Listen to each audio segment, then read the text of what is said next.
7th of May. We're watching now, of course, the six boards will be perusing through, will be moving through the games as they being played.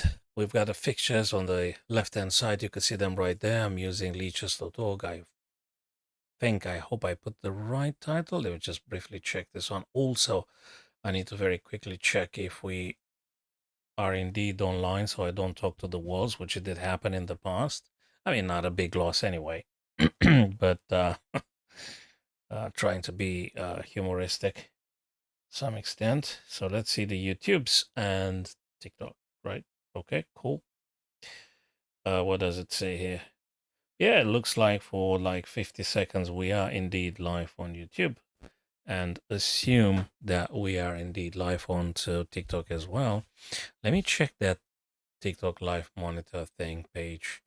If I refresh the page, does it show me the possible messages incoming from my TikTokers? Yes, it does indeed. So, but I need to remind myself to alternate in between the tabs and back to Leechess. And yeah, so this one is for the chat, this one is for the restream chat, and the other one is for TikTok. Yeah, okay, cool. So what have we got in here? In the first game, the first board here, you know, guys, we're not using eval gauge or engines during the live games. We try to understand ourselves what's going on. Every now and then, for clarification, for supreme confirmation from the infallible thinking of the engine, we might check with them every now and then, but that's going to be like rarely happening, scarcely. We're going to check on them. So last move I can see here, Prague played h4. That's very brave. Attacking Magnus on the H file. That's amazing. Basic stuff. What is Carlsen going to play next? What do you do? I mean, is e5 playable? Heck, I think it is. Is knight c6 playable? Yeah, of course it is. I guess the h4 was a little bit like a surprise. I mean, you guys correct me if you think I'm wrong, but it looks like h4 is indeed a very brave attacking aggressive move of Pragnananda Ramesh Babu playing against Magnus Carlsen of Norway. So let's say, yeah, e5 is aggressive. You just hit the knight, you push him back, whatever back means. I assume that would be knight b3. If there's any bishop g4, probably we're going to see f3. Just like verbalizing out loud now the potential candidate moves and the potential responses, of course. Anyway, this is board number one. We're going to come back to this and we're going to further analyze the games as they develop. I'll give it a 60 minutes more or less, depends on my friends joining the stream. So let's see this one. Alireza Black, Gukesh, Domoraju, the current World Chess Champion, with the whites. That's a nice sweet battery, but ain't gonna do a great deal of nothing at the minute. You can't even do that. Nicely would have been to having them reversed. Queen on d3 and the bishop behind for a real ultimate threat, as long as the knight f8 is somewhere else. But anyway, whose turn is it? Black's to play. What do you do with this bishop? What do you do with this knight here on h5? Where does it go? What do you play? Do you play f5 here? That looks weird because it weakens the light squares. I'm looking at bishop g6 if f5, so probably that's the reason why you shouldn't do it. Yeah, but then knight takes queen. It's weird. Probably not. Probably not. You go back with a knight? Well, if no one attacks you, you may just well leave it there for now. Where does the bishop go, by the way? What's the plan for black here? Do you develop mildly, just bishop to e6 or something?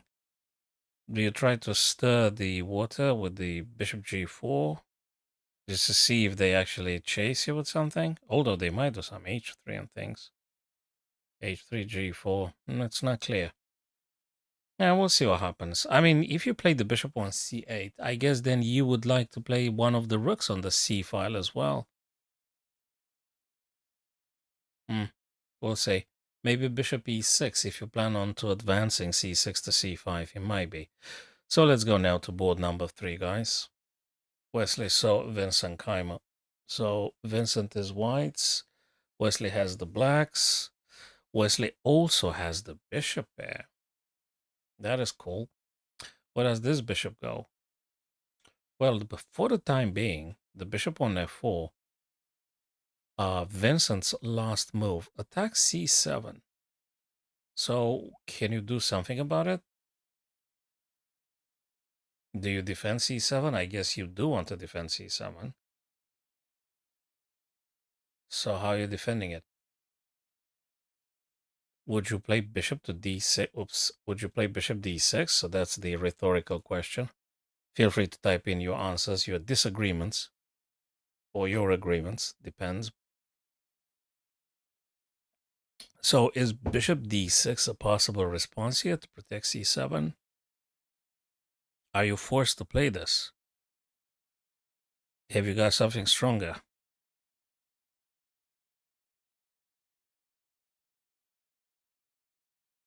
I don't know. Maybe it's the only move. Unless you want to get into some very weird looking like rook a7 or rook e7, which are equally bizarre. It's really weird. Probably bishop d6, right? Or would you push the pawn? Now, when you push the pawn, there is something else here. You may push the pawn. I mean, you can, but you will not be able to play rook b8 anytime soon. And you're kind of like giving the light square white bishop tremendous power. So when you play something like that, it's just like you're gifting them. I'm not sure.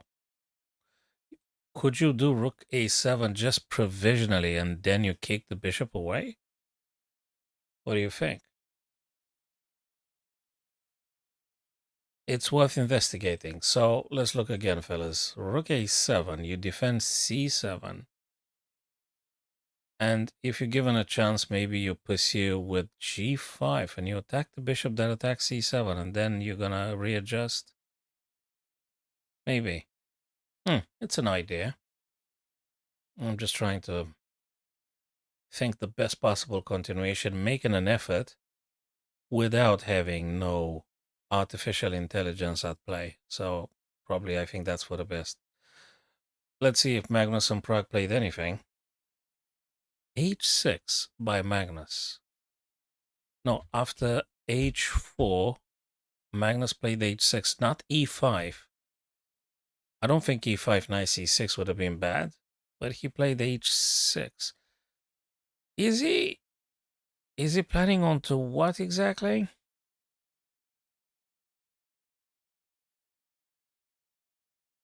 But does he want to not allow any bishop to g5 or something? But it feels very mild. It feels like it gives white the initiative. It gives white, the choice of the plan or something. It just feels very, very, very mild and not terribly aggressive. h6 now here. Aggressive would have been e5, right? That would have been aggressive, but not h6. Okay.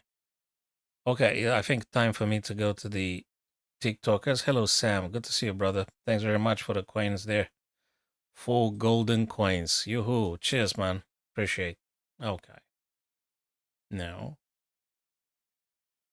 e5 could have been. I'm not sure. Feels like Magnus is like, I mean, not just that he spends a lot of time.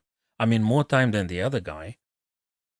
I'm having the memory of yesterday's game when Magnus really, really like played very slowly. Took like a lot of time to decide what to move. And now feels like again, like what? Prague played 2 minutes or something? And Magnus spent like what, 15 minutes plus? Bishop c4. Well, that's an attacking move. I like it. Bishop c4. Who not to like about this one? You're always looking at f7. e6 by Magnus. Okay. You're going to do bishop e6, I guess. Let's see. Yeah, bishop e7. And you're gonna castle. You're gonna castle short or just sit and wait for some time. What's gonna happen? Bishop e7 could happen. Knight c6 should happen. What do you do with the bishop on c8? Looks to me white has more choices in terms of developing, and it feels more comfortable for white. That's my human understanding of the position. It just feels more comfortable with the whites you got. You enjoy more space, obviously. You're enjoying a lot of space. You develop 3 minor pieces already. Oopsie. You develop 3 minor pieces. It's white's turn. So, you know something? You can get the 4th piece in the game. Well, not f4 because you're going to get forked, right? But you could go but the last bishop developed. Who knows? Maybe you're going to do queen d2 and castle long after all, and then g3, g4 and break through. What do you think about this plan, though, guys? So, bishop e3 followed by queen d2, castle long, f3, g4. You're going to take some tempi here. It's not going to be all of a sudden. Magnus is not going to sit and wait. Magnus probably going to reply back with b5.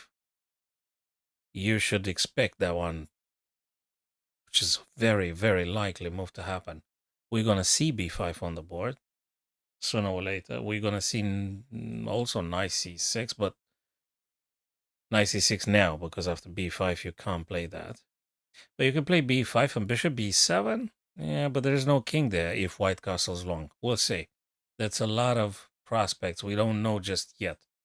That is why we're watching them. Yeah, okay. Let's go board number 2 now. Go Ali Reza white. No, Ali Reza with blacks. Gukesh with white. What have we gotten here? Let me just go back a couple of moves. Queen to D, connecting rooks. Knight d7, developing. Rook to E. Okay, rook on f1 is a bit stuck there. Knight to f8. Queen to c2. I thought that maybe bishop b1, queen c2 would have been more threatening, like, in terms of delivering some deadly attacks. But queen c2. Maybe after all, he want to play queen b3 after bishop goes God knows where. It could be. What else have we gotten? Nothing as of now. Black's turn to move. Well, I think that's what we had last time when we visited the game. Now let's see what the bishop does. Where do you go with the bishop? We'll see. Vincent Wesley. Oh, yeah, Wesley didn't move yet. What was my last thinking here? I mean, what I thought about this one, that maybe rook a7 to defend and then go g5. And after the bishop goes, you will be adjusting.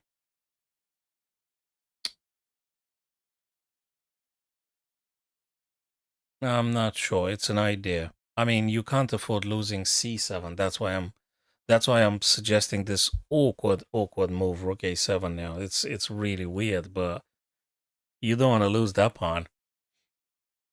You tell me, guys, if you have a plan about defending c7, or how do you play about c7?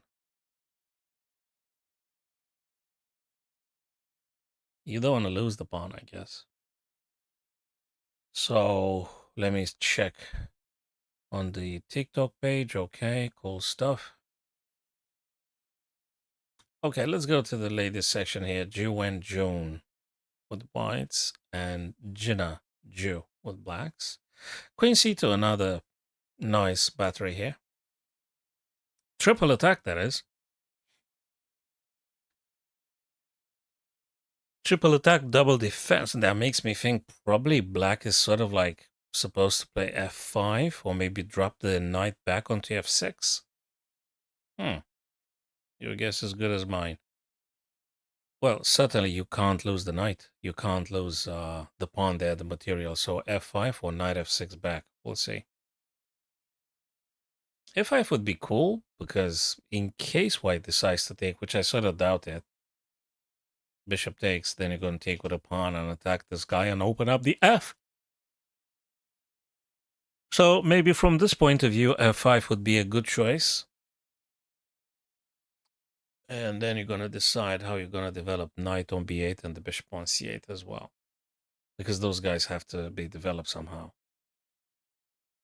All right, let's see. Hampi Conero, white. Anna Muzichuk, black. Bishop d7, blocking the check from the bishop. Now, if you want to start the trades, you can start it. If you don't want to start the trade, I guess you could do queen e2. I guess you could do castle short. I guess you could do hell, bishop g5. I like it. But wait, knight being unprise. Wait, apologies. So knight f5? Knight f5 is a cool move. Wait a minute. What's wrong with knight f5? Nothing. I think I like knight f5 very much. So I've reconsidered, guys. Knight f5, I think, would be my first choice now. I'm saving the knight. The bishop can't take. If the bishop takes the white bishop on b5, I'm going to trade off the queens soon as this happens. Black will take and losing the rights to castle later on. And when they do so, then I'm going to capture the bishop myself with the knight on c3. And I think I'm fairly happy with this. First thing first, knight on d4 has to be saved now. So you go knight f5. Very likely. That's what I would play. That's what I'd play. Let me look at the pawns. 2, 4, 6. 2, 4, 6. It's fine. So yeah, knight f5. Knight f5. If I was white here, let's see if Hampiconero thinks similarly. He's taking her time. She's taking her time, so that's fine. Bibi Sara, white. Nice and cool. That was a Queen's opening, English opening. Very positional. Nothing had been traded. Board number 6. At this minute, the game in between Bibi Sara and Divya Deshmukh. No trades whatsoever. Divya was quite fast. 8 minutes and something like 38 seconds spent. Whereas Bibi Sara spent like what? 23 minutes something. 22, 23 minutes. Okay, she spends more time with this opening. Move number 9, move number 10 will happen right now. Okay. Wait a minute, what's the theory at this stage? Isn't it E3? Or do you do B3 for the fianchetto, or what's going on? Okay, to go 2 squares of this guy. 2 squares, pawn takes, oops, so E4, DE, knight takes, queen takes. Is this bad? And you open up this one, the bishop's diagonal. I think E4 is a good idea. If you don't want to do quick complications and stuff, you just go E3 then. I think E3, E4, very playable. B3, probably playable. I'm not fully convinced, but I think it's probably playable. The reason I'd say is doable, it's because it allows bishop to B2 and maybe some knight jumping onto E5. But I don't like it very much. As a matter of taste, I think E4 would be something I would definitely consider here. E4 is the move. You threaten fork, you threaten E5 on the next turn. So that can't be ignored. E4 cannot be ignored by black. So I don't know what Divya plays afterwards. Assuming she takes, she gotta take. So when you play E4, if you decide to play, you have to take into account black will sort of have to take. And then you take, and then they take, and then you take. If you're happy with this, knight f6 will happen then. And you're going to have to go back on c2, I think. If you're happy with this, you should do it. I don't see why not. Again, feel free, guys, to disagree, etc. It's fine. Back to board number 1. What happened here? Well, e6 by Magnus makes a lot of sense. a3. a3 looks to me because if b5, then bishop's going to go quickly on a2. Okay, I like it. I think so. I think so. I think b5, bishop a2 makes a lot of sense. Very much think so. Totally. But yes, indeed, Magnus takes a little bit of time. Let's go. Board number 2 now. Gukesh and Alireza. What is going on here? Bishop d7 and Guki goes b4. Now, I understand the poisonous character of the move. I do get it. Queen takes b4 and rook b. Queen goes whatever, and then you take b7. I get it. I understand. It's good. Now, of course, doesn't mean black has to take b4. Doesn't mean that. Looks to be Alireza is a little bit crowded here. I'm waiting to see his solution to this, I think, slightly unpleasant setup, because knight on f8, you can't tell me you're happy with that knight on f8. Let's be honest about this. And also, I don't think you're very happy about the knight on h5 either. I don't think so. So I'd assume Alireza is not happy with either knight, the f8 and the h5. They just don't look very much ideal. What's the stuff here? You want to play queen h4, do you? g3. Queen h3. Well, okay, maybe. Does he want to play in theory? In theory, is Alireza intending to go queen h4? Well, I guess definitely much promising, much better than grabbing that poisonous guy on b4. I don't like this pawn. I don't think he'll take it. Knight f6. I did say knight f6 like 2-3 moves ago. That knight looks horribly wrong on h5. So now he went back. That mean he want to play knight over to e6? Well, he will play that knight for sure. I mean, h7 is covered, but is there any other relocation? I'm not sure. Interesting. I'm really curious about the Black's further development here. I'm not sure what's the setup he aims for. So you can't play knight g6 because you're going to lose a pawn and stuff. I don't know where he want to go the knight on f6. I don't know what he wants to do with the knight on f8. I'm not sure what he want to do with the bishop on d7 just yet. I'm not sure what pawn break does Alireza want to do. So it's not very clear, all these ideas. It's not clear. Maybe knight f6 was to discourage e4. So now it just dawned upon me. This little revelation, maybe he wanted to discourage e4. So that might be very well the main intention behind this. So that white doesn't break in the center. Because that's definitely something worrying for black, given the black queen's positioning on e-file. If the things would have gotten open here, then you got the rook hitting the queen and stuff. So you probably don't want to open up the e in this fashion. So knight f6 to prevent them from doing so. Well, okay, makes sense. If that's what Guki said to himself, it does make sense. Oh. Vincent and Wesley. Let's see, fellas.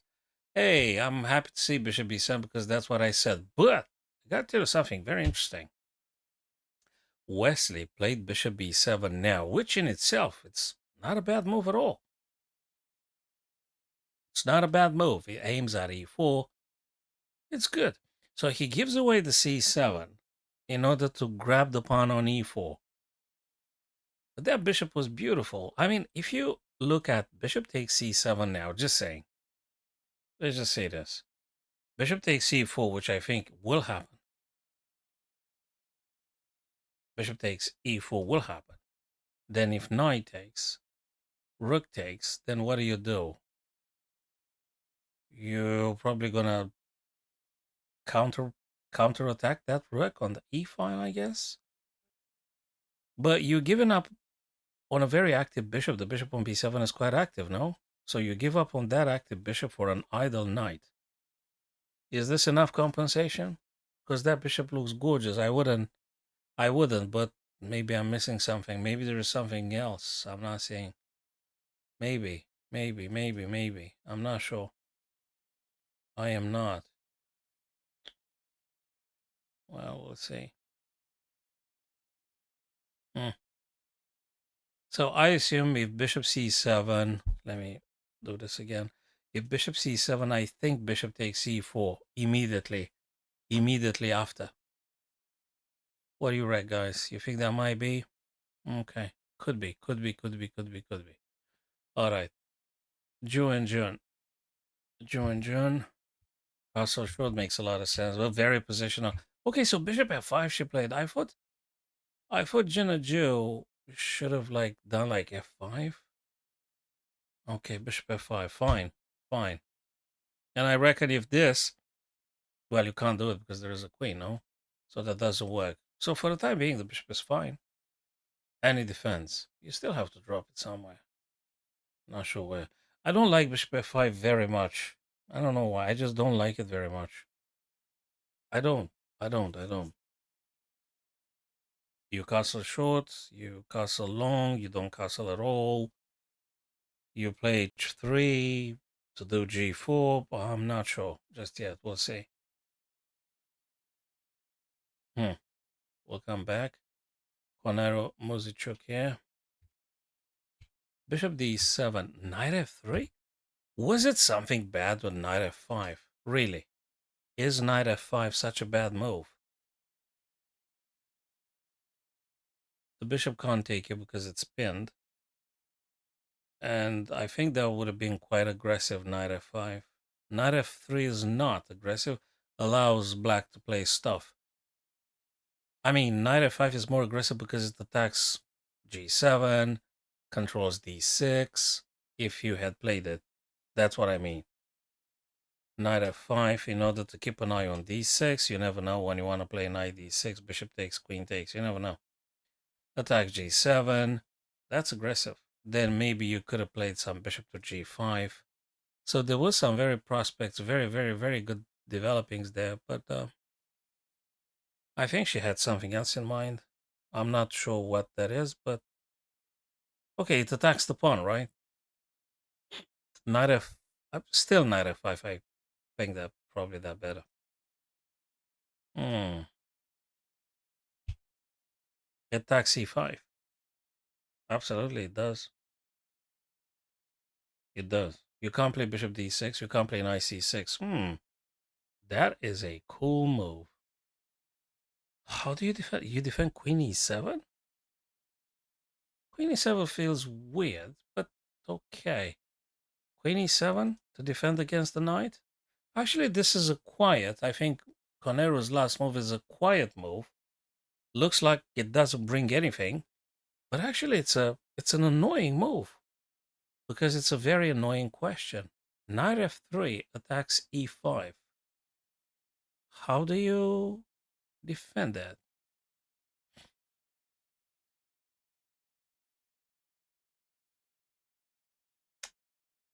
You know, that's a good one. I think it's quite subtle. I don't think bishop f5, sorry, knight f5 would have been very bad for white. But the more I'm looking at her choice here, knight f3, the more I'm kind of like liking it. Because it looks like now black has to figure out what to do with the e5 defending. All right, baby Sarah. What happened? Whoa, happy to see e4 being played. I did say e4, brother. I absolutely did mention this a few times. E4. Yes, sir. I did. That's probably the most aggressive move. And happy to see it did happen. So knight takes, pawn takes, queen takes. Happy to see BB Sarah went for this. And now I was expecting, I think, knight f6, but Divya goes e5. Hmm. Okay. Does that allow bishop g5? But then f6. Well, okay. So do you push? Well, if you push, it's gonna be f. No, they can't. Actually, this is so freaking interesting. No, wait a minute. I'm not sure. I need to sit with this one for some time and try to figure out what to play. So you could push the pawn, maybe. You could take the black pawn. You could play bishop g5, or you could like play c5.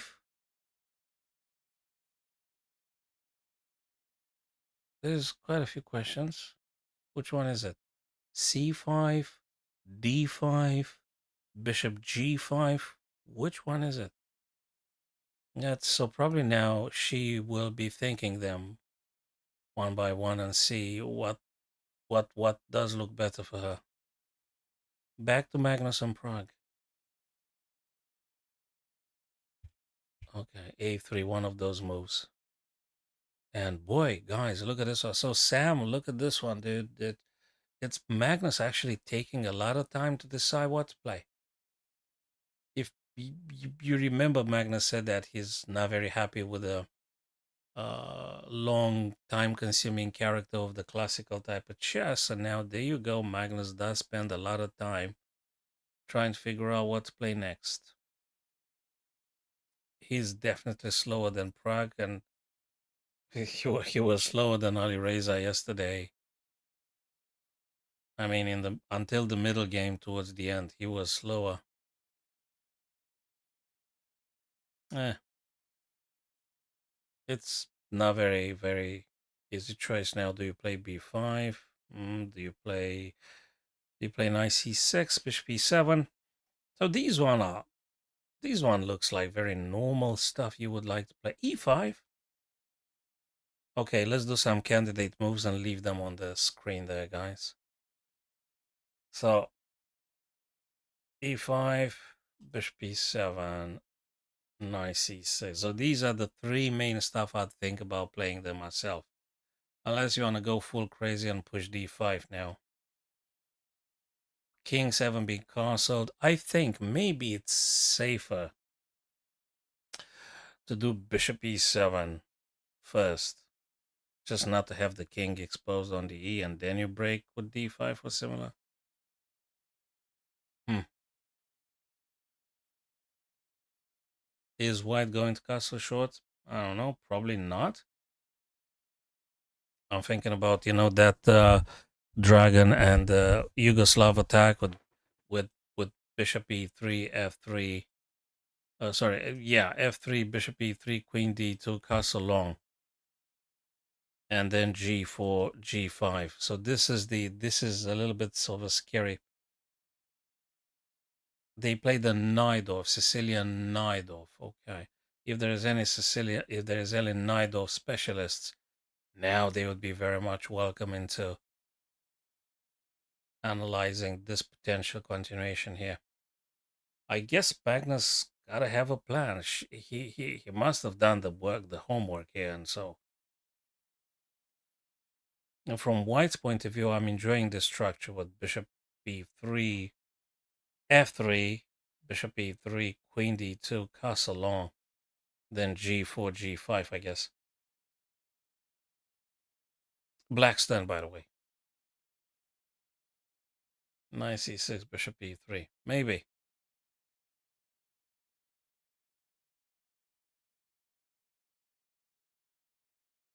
Maybe. I like this one.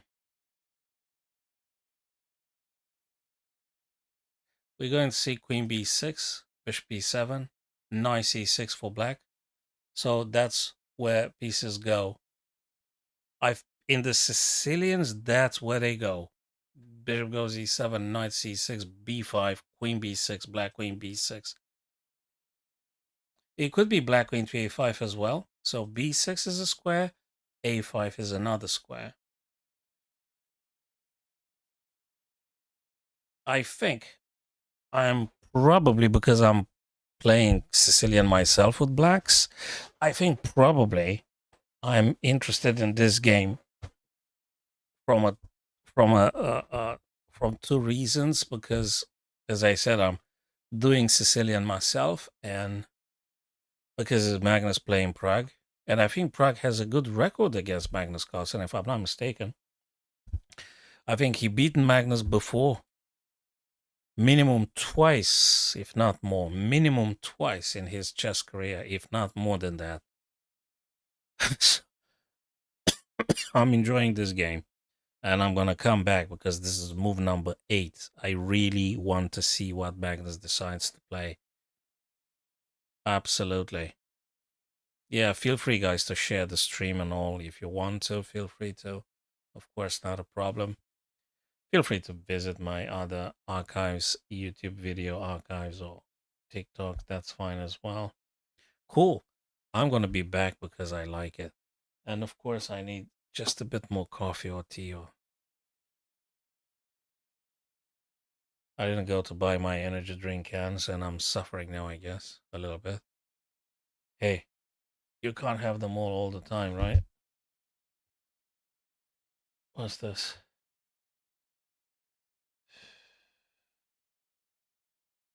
Well, it's not a matter of concern now, I guess. We're gonna postpone this. Is it?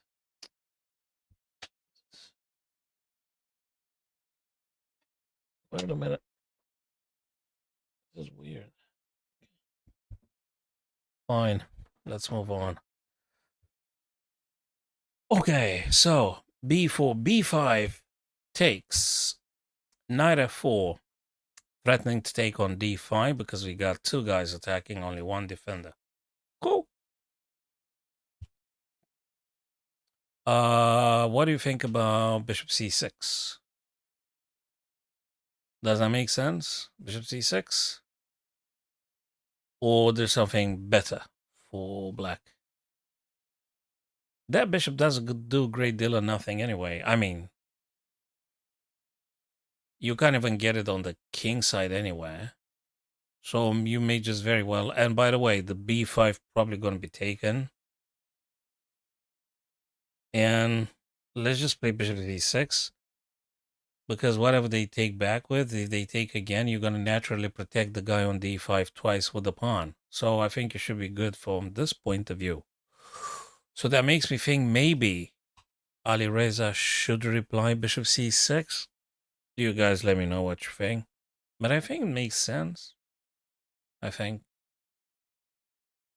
it makes sense. Yeah, I'll do bishop c6. We'll see about that. Vincent Wesley now. So rook ac1 attacks the bishop. That's a serious threat. Well, almost, I think. Very likely we're going to see something like this. Maybe. We're going to see knight to d7 defending this guy. Maybe. I'm not sure what to say. A bishop c5, probably. So bishop c5, we have to look at that. Bishop's going to take. Pawn's going to take. And then you're going to play something like rook c7. Then they might take the pawn. Then you could take with the knight. Then rook takes. And then you could go rook b7, attacking the knight and the pawn. I think so. But anyway, if bishop d6, I think the normal response would be bishop takes. So you give black isolated pawn on d6. So that's the main reason for this choice. That's what I think. So bishop d6, bishop takes, c7 takes d6. So that's a weak pawn. Potentially, you could attack that guy with some rook f to d and things like that. If now Wesley decides to play bishop d6, I don't know what Wesley plays. Yeah, yeah, bishop d6 seems to be the case. All right, Prague and Magnus. Dude, I love this night off. I'm actually happy to see a Sicilian being played in classical time control. I'm actually very, very happy to see that. So definitely we're going to be learning. Those of us that play the Sicilian, we are going to be learning from this game. You probably guys would agree with this. Well, well, well. Thanks very much, Sam, for the coins, brother. All right. So Magnus, 119 minutes, 1 hour 19 minutes. Dude, he's like what, like 26 minutes slower than Prague. So you wanna tell me when he studied Najdorf, he forgotten what happens after A3?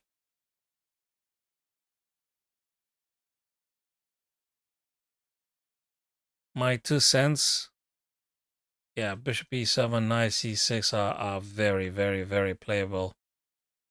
Well, we got the freaking Masters database right there on the very screen itself, and it does say Bishop E7 is being played here massively. So I see no reason for which he's not going to go for that move in particular. Is he thinking to do something that might surprise Prague? Well, whatever that is, you have to think very carefully. You better be careful about this. I don't know what's he thinking about.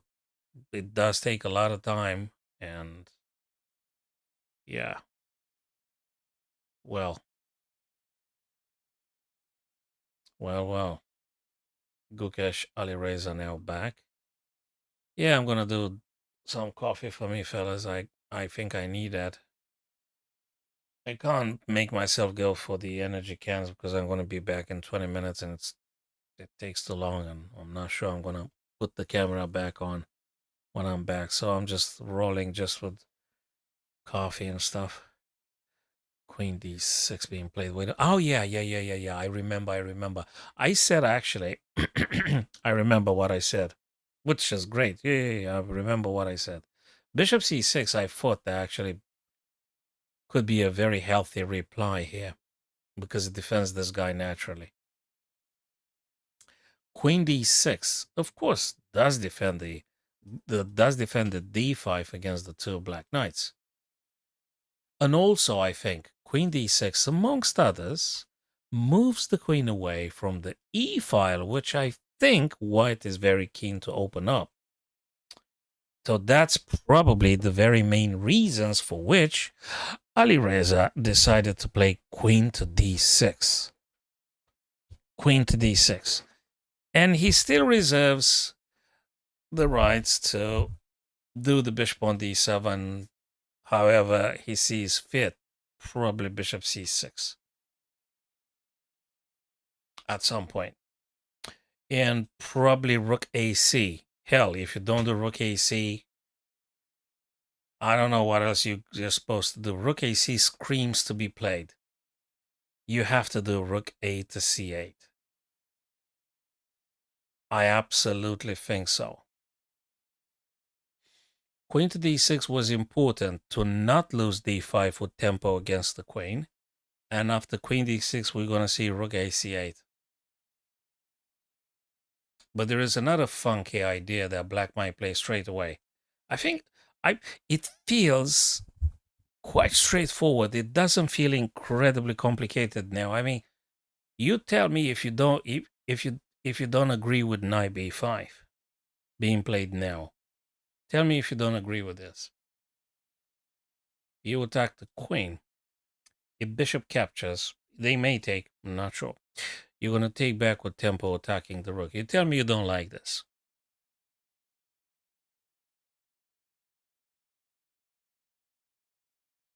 Or do you think bishop should take actually rather than knight?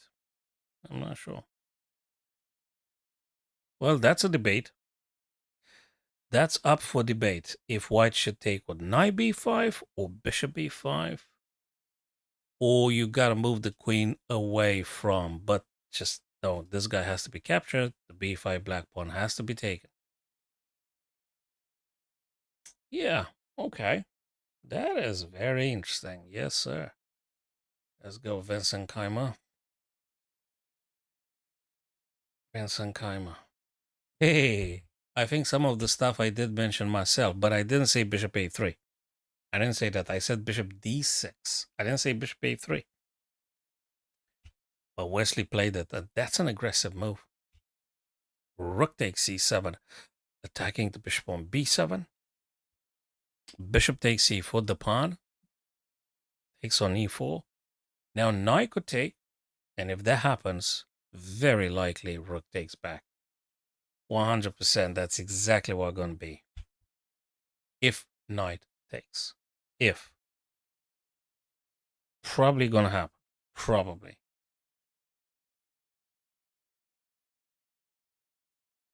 Probably. Not sure. Maybe there is some other ideas. Maybe there is some other ideas. Maybe there is rook fe. I have a feeling about this. Rook fe. They take. You take with check. They take. You take with a pawn. I think I sort of like it. Then, if the bishop disappears, if the black bishop on e4 disappears, that allows the white knight on g3 to jumping onto f5. And boy, look at this stuff. That is great for attack. So you see, rook if e1, it feels like an active move, an aggressive move. It is a problem for black. And if bishop takes on f3, you're good. You're good. Looks like you're good. You're really good. There's another funny thing. Sorry, I maybe I rushed it a little bit. There is another funny thing. And the very funny thing is this guy. Did you see it? So, anyway, white's turn, that is. So now we got to think, if this thing were to happen and this and Wesley plays knight to d5, what do you play? What do you play? I guess you move the knight somewhere. Sorry, the rook somewhere.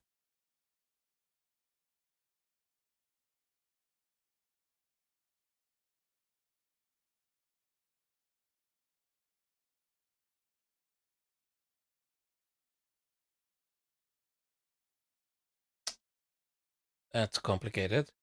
And that's exactly why they take a lot of time to decide what to play. That's Checkmate Team 3. I've got a TikTok friend suggesting it. Okay. Checkmate Team 3, if you're kind enough to tell me the position, the game where you've seen that, and I'm happy to look into your suggestion straight away. Checkmate M3. Not sure which one is it. So, Magnus, after some serious time for contemplation, he really did take some time. And rather than going bishop e7, which makes a ton of sense, knight c6 also makes sense, and I think I did say that many times. Knight c6.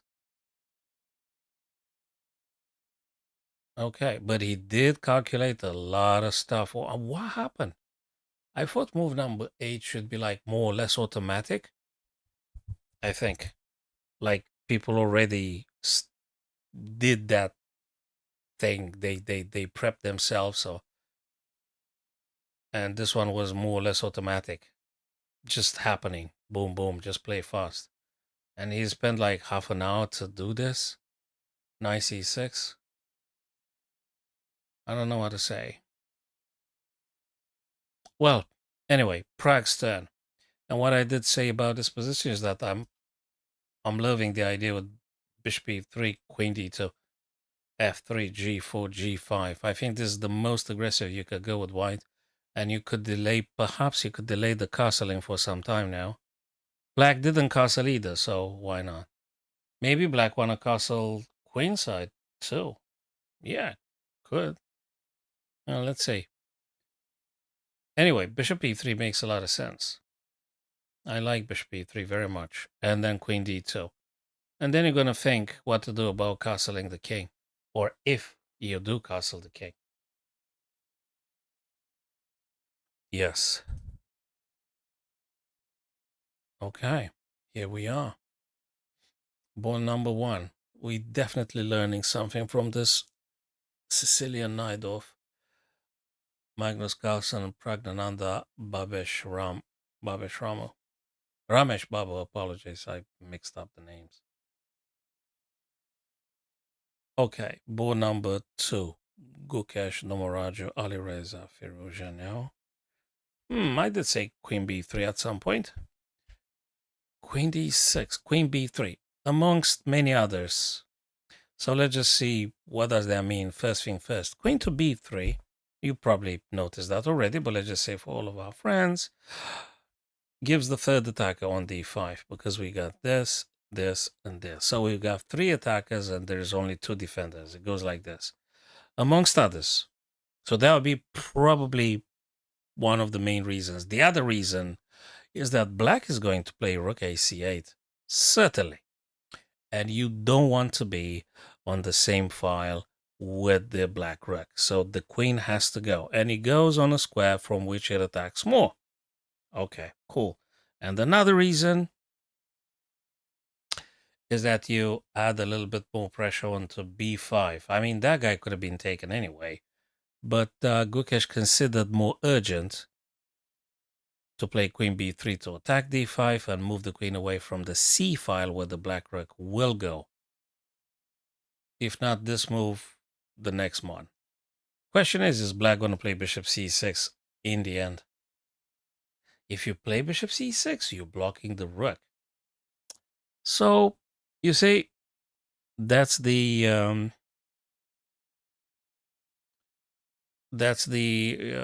possible result of it. Bishop c6, it may defend d5, and it does. It does defend d5. Let's rephrase it. Bishop to c6 defends d5 3 times, so that pawn is safe. But at the same time, if you play bishop c6, you do not allow rook c8 to actually really control a lot of stuff on the c file. So you don't allow that to happen. So you're sort of like blocking yourself, so to speak. Interesting. Very interesting. We'll see. Yeah, you guys feel free to agree or to disagree, or you may type in your candidate moves. No engine, no eval gauge, no nothing. Vincent Wesley. Well, after this one, why didn't do nothing? Because it's not an easy decision to take now. Because you got to calculate this knight to d5. That is why he didn't rush just yet into things. It's actually, I think the game actually gets played now. Sorry, what I want to say is that it is incredibly important. It's a critical moment because if you mess it up now, you kind of like lose. So you better be careful of those tactics. The middle game tactics, it's decided now. So it's decided probably now. I feel that actually this is the moment in this particular game where if you don't exert your greatest accuracy, you might pay the price. So this is the moment in this game. You have to play very carefully now. So I think Vincent's gonna use his time, take advantage of the available time on his hands, and think about carefully what to do next. That's the case. All right, shall we go board number 6 briefly? Bibisara Divya. Very positional stuff here, ladies play. So bishop takes, queen takes. This one smells of a draw. This smells of a draw. B3 makes sense. Okay. Divya, well, want to push a4. Okay, I get it. I would seriously think about playing queen to d6 because this one really does look like a draw.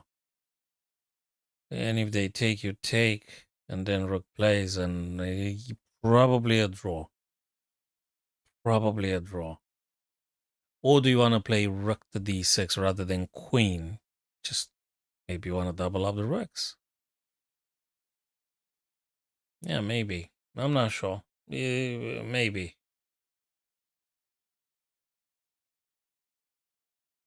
So this is the point for white inserting his rooks or queen into the opponent half territory. Is the d6 square. This is the square we're looking at. There's no other point where the queen and the rooks combine together to invade black's territory here. Okay, we'll see, but we're gonna come back to this. And back to the Najdorf. Whoa, Magnus moved a little bit faster. Hey, happy to see Bishop e3, man. I'm happy to see Bishop e3. Is he gonna go for the Yugoslav setup here with the Queen d2, f3, g4? Maybe that's what I would do. So again, very happy to see Bishop e3 happening and Queen d2, unless he got another plan. Again, Queen d2 for white. For black, if you want to look at the queen, we might get to see some queen to a5. Maybe.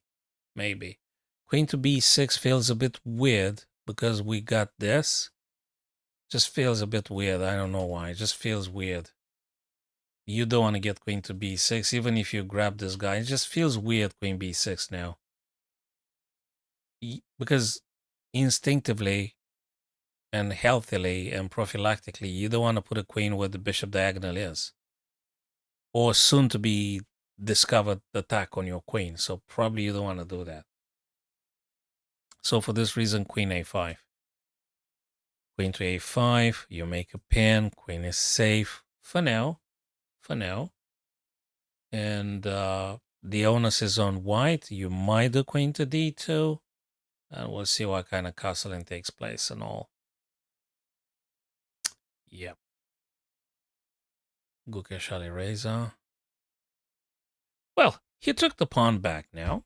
He attacks the... Hey, bishop c6, man. Happy to see that. So, guys, we don't need engine every single step. We don't need it at all because we can do the moves ourselves. It's not easy. It's not easy. It takes mental stamina. It takes mental energy. And it's an effort. But we can do a lot of good moves ourselves. So now, happy to see actually Alireza decided to play bishop c6, which was my top choice in this position. That completely secures the d5. It's a cool move. It's nothing bad with this. Knight to b5 now. Takes the pawn. And queen is on prise. Where do you get the queen? The question is, where? Where do you go with the queen? Do you go e7? But you put the queen on the same file with the rook, potentially. You never know when they open up the f3 king.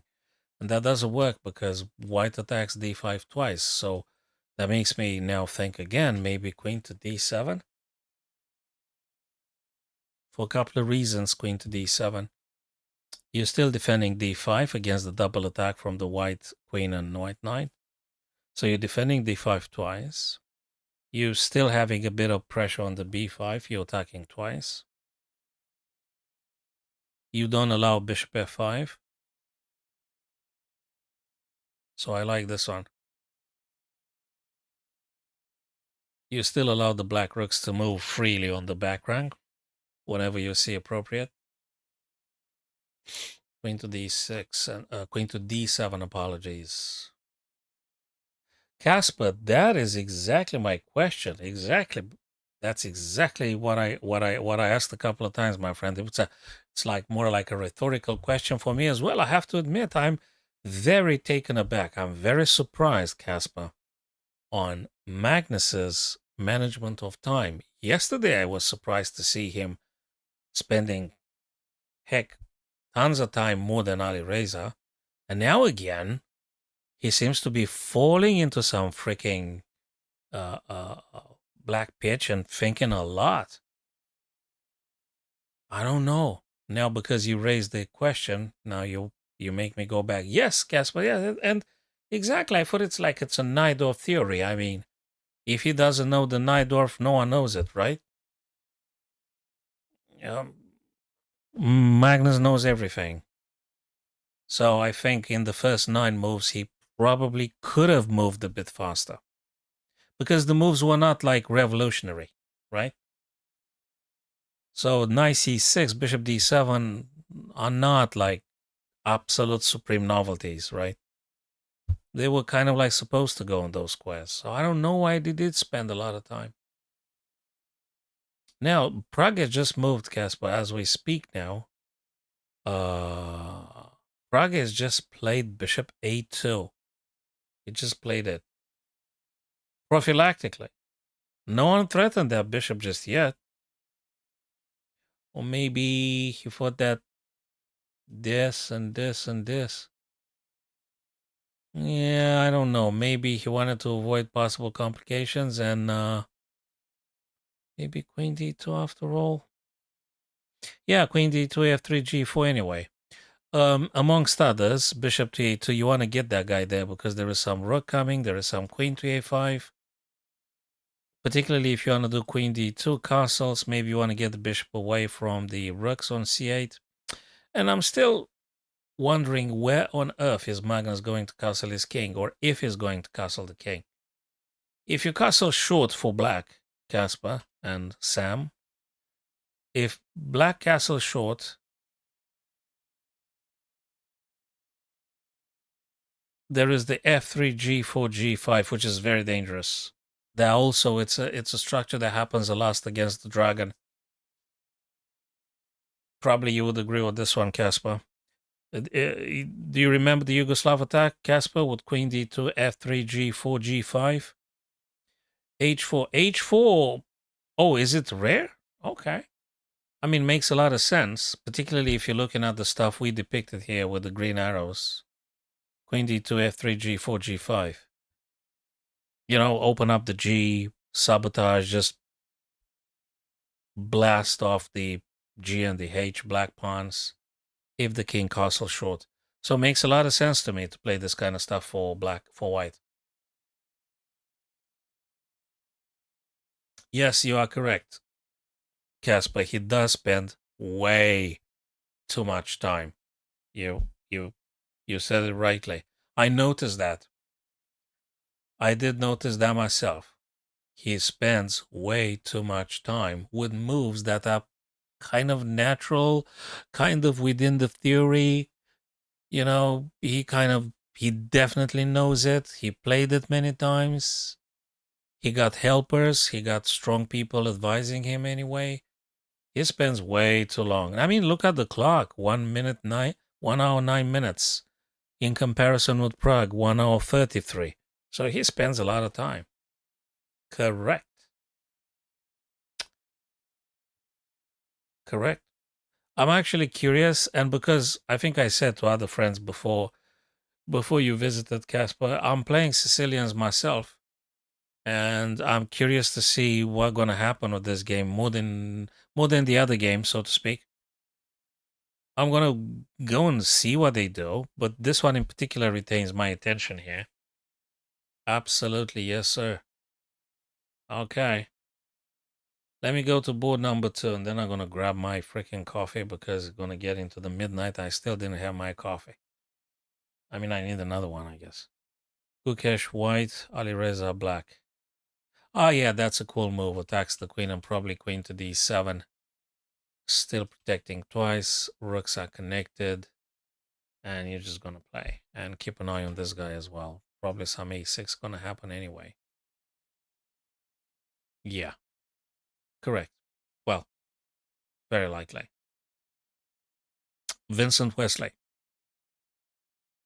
Man, that's weird. Hey, I like this tacticals as well. So bishop a, okay, bishop a3 attacking, rook takes, bishop takes, knight takes, rook takes. Now the rook attacks the bishop, so you gotta move that bishop. Man, this is unexpected. Casper, I'm going to tell you something very honestly. Did you see this move? The last move Vincent played, bishop c1.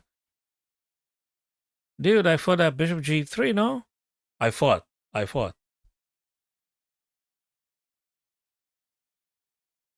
Well, okay, that's unexpected. This is unexpected. I thought you naturally want to put the bishop on g3. And, you know, theoretically just try to get the rook on the d. Or maybe rook fe.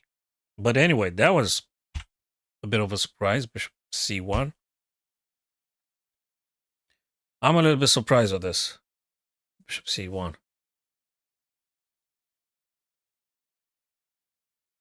All right. If this thing happens, I guess you're going to take back with the rook f to c. Having some double ball, but as long as the black knight stays on b6, you can't really go c8. Okay, we'll see about that. We'll see about that. Bishop c1. Okay. I'm really curious about this next moves now. Bishop a2. Yeah, this one makes me the most interested.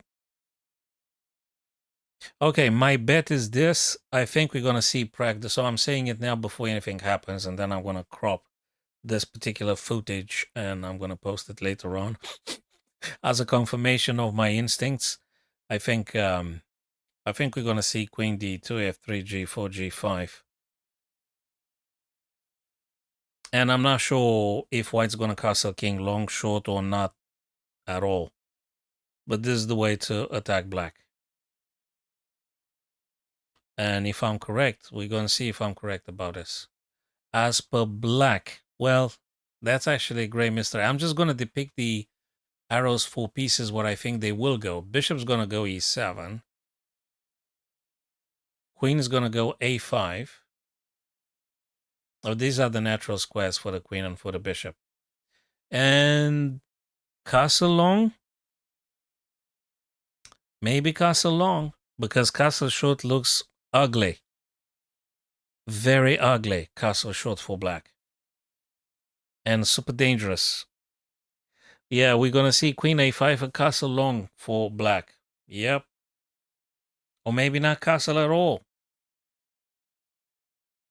Casper, thanks for your idea. And I'm happy I'm not the only one completely bamboozled. I'm as bamboozled as yourself.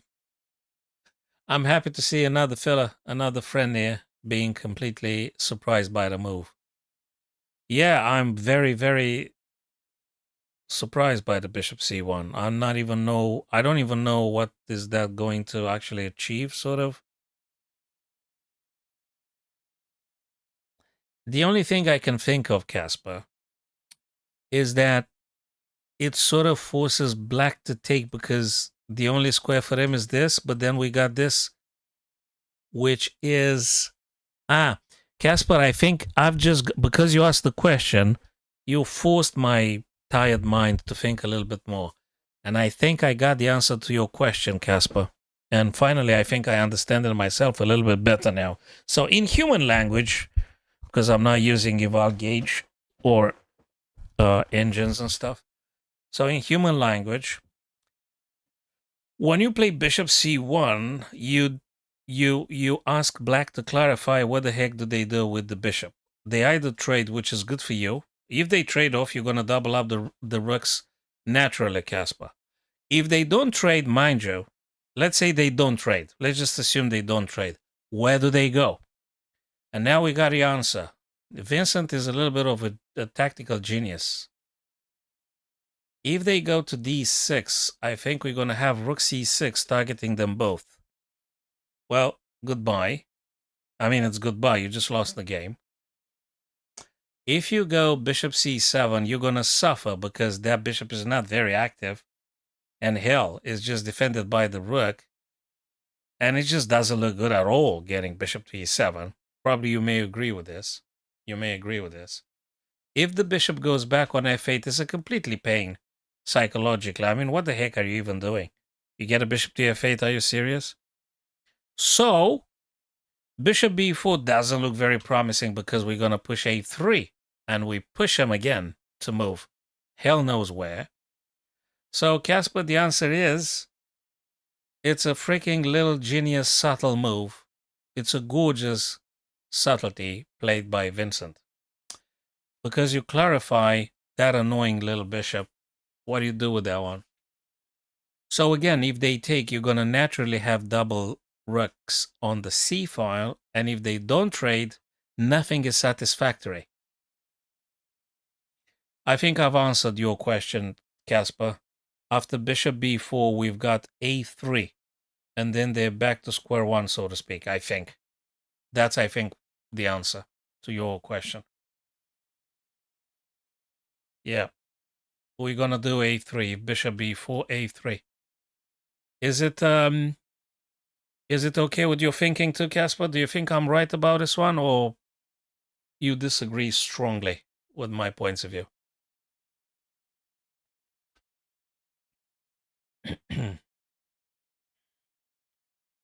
Yeah. Thank you to my TikTokers as well, to my YouTubers. I'm using two platforms as of late. I'm using YouTube and TikTok at the same time, also using the platform on Restream for these two destinations. So Casper, yeah, let me know if oh yeah, I think I've read your a3, exactly right. Yeah, I think you agree with me.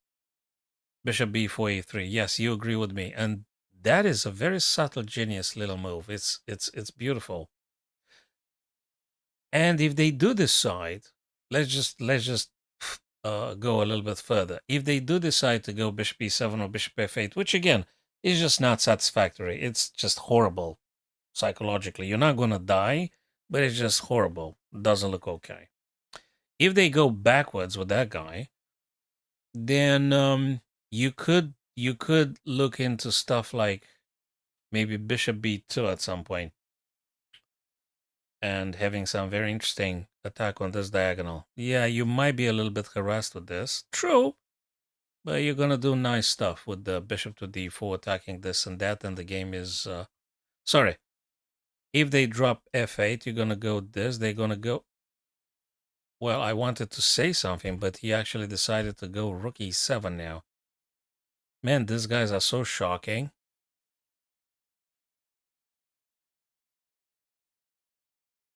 Bishop b4, a3, bishop f8. Yeah, Casper, you were correct. But yeah, I think your line of thinking is also super cool. I'm happy you stopped for a few moments here today. Appreciate your presence, Casper. And you're very insightful too. And you're kind enough to actually making live comments on this. Look at Wesley's response. Rook e7. Like, I'm really surprised about this one too. So bishop c1 was a surprise, a beautiful one. And now Wesley, probably he hated having the bishop withdrawn. He hated that. So Wesley says, okay, let's just clarify the rooks. It's just unbelievable. It's superb. It's just wow. If you want to be really funky, you could go rook c6. You attack the knight, you know. That'll be something.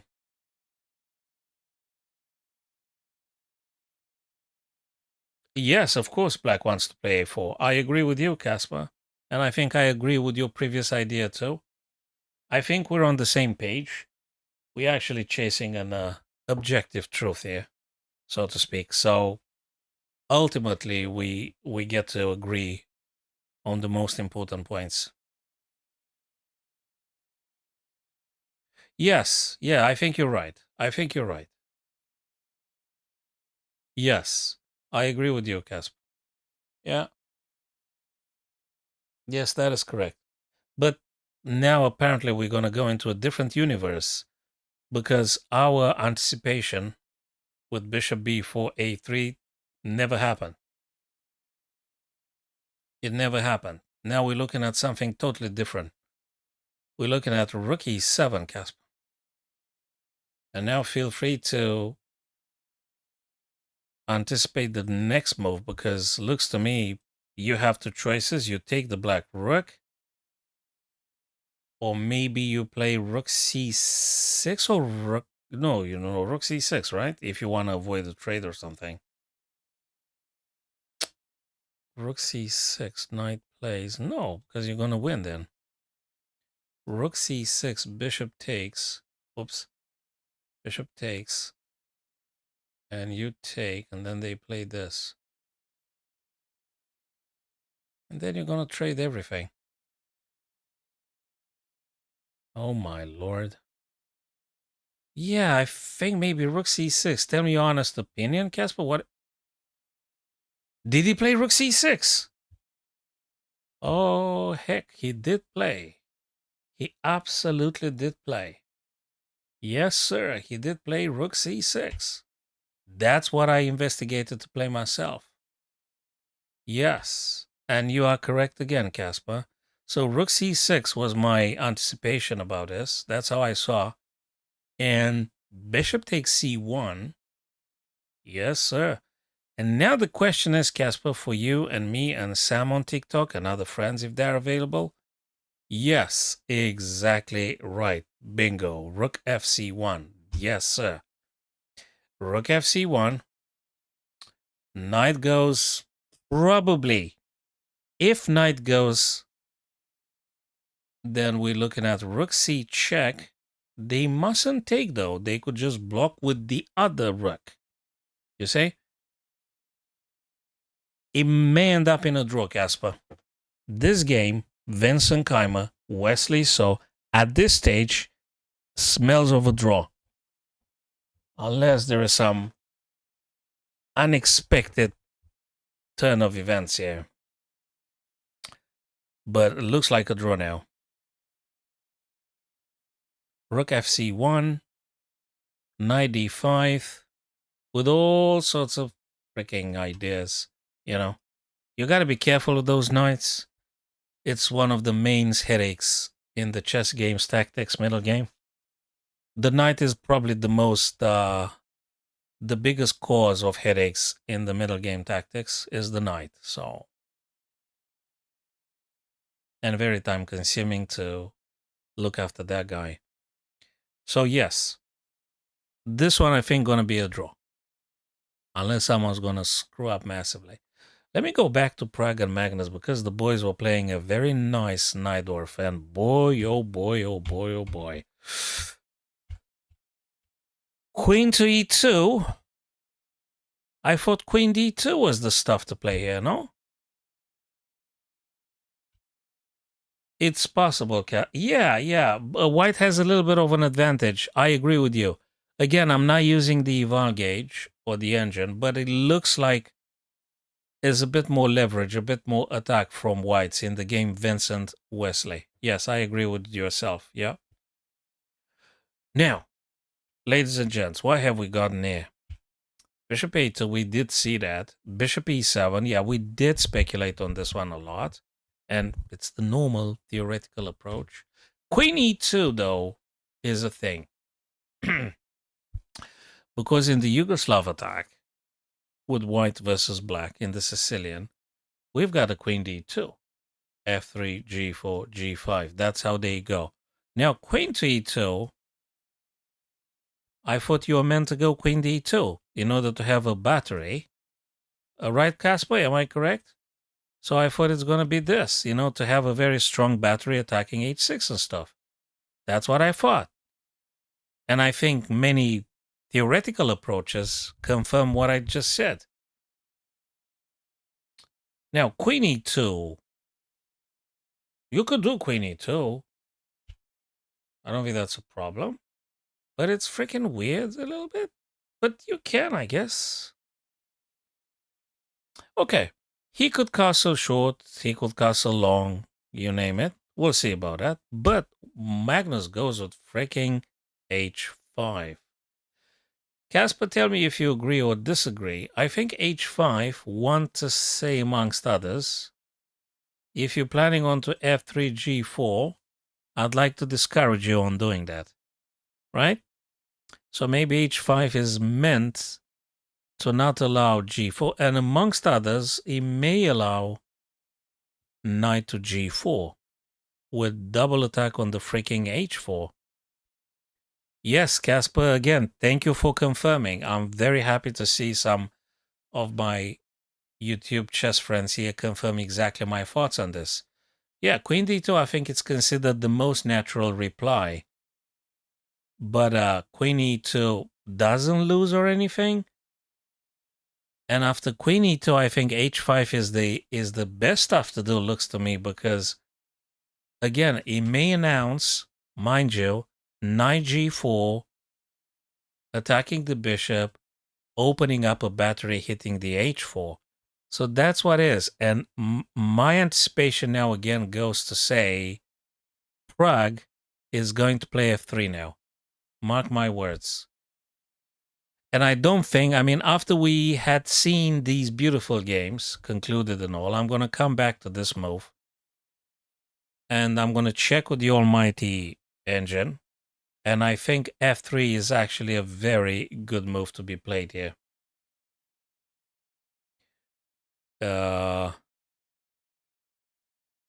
I get what you're saying. If queen d2 would have happened previously, it was knight g4. Bingo. May I add, Casper, that actually f3 would have been the correct move order, and then queen d2? Because I think if you do f3, then you can peacefully go queen d2, and you got no issue. Yes, exactly as you've written yourself, my dear friend. Correct. Yes, Casper. Correct. Again, I think we're on the same page. Happy to see that, and thank you for your corrections. You're right. The move order is paramount. Yes, queen e2 doesn't allow knight. h5 to go with the knight onto g4. Exactly right. But now if we do f3, it ain't gonna be no knight g4. That's it. And then Casper, you can slightly move the queen over to d2, and you got back to the very structure you wanted to have in the first place. So I think that's great. I think it's great. It really is. This game, I'm going to give it my full attention, whether I'm covering the entirety of the game or not this evening in the live stream. But I'm gonna revise this game, certainly, because it's just a gorgeous Sicilian Najdorf, and it has a great educational purpose watching this game, because it teaches us, how these guys approached the Najdorf in 2026. Fischer was a great fan of the Najdorf. Fischer was playing it a lot. Well, queen e2 happened before h5, Casper. But he wanted to bamboozle Magnus. I don't know. Queen e2 doesn't allow. He wanted to take the temperature. I don't know what's the reason with queen e2. I'm telling you honestly, I don't even know what the heck does that mean, queen e2. But I understand. Yeah, I mean, f3 maybe would have been just normally playing stuff, right? I mean, you do f3, queen d2, g4, done. Queen e2, I don't know. I don't know, man. It's weird. h5, and now I'm expecting Prague to play f3. There you go. There you go. So, Casper, we are on the right track here, my friend. We're doing the right stuff, brother. We're doing the right stuff. We did anticipate a lot of moves that have been played by the Super Grandmasters. So we're not further from the truth. It just takes time. Like many other things in life, particularly the hard one to achieve, truth takes time. If it's a mental realization or an intellectual conclusion, it does take time to be reached. So, yeah, thinking happens in time, so we don't have a choice. f3 now does not allow knight g4. We could relocate the queen to d2, and then we have this gorgeous battery back into action. And Is queen e2, Caspar, with the intent to do g4? I think I just got the answer for this. I think Prague played queen e2, not because queen d2 is flawed or anything. No, he just got a different plan. He wants to play g4 without castling or anything. Queen e2 had been played to allow g4 after f3. He wants to play g4 faster. Do you agree with this one, Casp? I think this is the answer to the question we just posed ourselves. He played queen e2 in order to do a little bit faster f3 and g4. Because that's what you want to do in the Sicilians when you're having the whites, right? f3 and g4 are just something you want to do as fast as you can. So you determine black either to castle short or heck knows what. And look at Magnus's choice. Look at this one, Casp. 95, brother. And I think we know why. Both you and me, I think we got the immediate answer at least. The immediate explanation for 95 is that perhaps you don't allow g4 now because we got 3 attackers and you've got only 2. Reason for 95, you don't push g4 just yet. And amongst others, I don't know, bishop c6, but it looks yuck. Queen a5, maybe. We'll see. Casper, that's exactly my thought. Totally. It does stop g4. Yep. That's why he did it. Yeah, again, I'm grateful for you visiting this little stream of ours, because we actually get to discuss it and understand it better together. That's the cool stuff. The cool stuff about having a couple of friends watching Chess Life events, because we actually get to discuss things ourselves. And we don't need engines or super GMs on the telly. We could do it ourselves.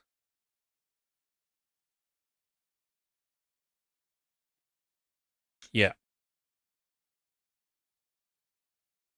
This is very, very exciting game. The Sicilian Najdorf. It's a great and exciting game we're having here, Casp. It's great. Now, what is Prague gonna play? That's the thing. You castle long, it doesn't feel very compelling, because if you castle long, we're gonna have some rook AC perhaps. Looks weird. Oh my lord, he does castle. Look, man, you just typed in your idea and Prague just did it. And I know in the Sicilians, the whites do castle long. So very likely we're going to see a rook coming onto the C file. And then we're going to see white going with the king over to the B file, to the B1. Certainly. And then we might see also knight to C4 attacking this freaking bishop, supported by the rook and such. We're very likely going to see some queen a5 happening at some point. Very likely. Now the question is if Magnus going to play rook ac or he going to do something else. Rook dg1, Caspar, I think it's slow. It's got power. Don't get me wrong. I'm not discarding rook dg1 a bit. It's great. It is great. It's awesome. But it feels to me like, as a human watching this game, it feels like a little bit slow. But rook dg1 to play g4. Okay, I get it. I understand. Yeah. But I think if you do rook dg, can black play something that... Yeah, it's a preparation for g4. True. It has value. Great value. Very great value. Can black do something that attacks white now?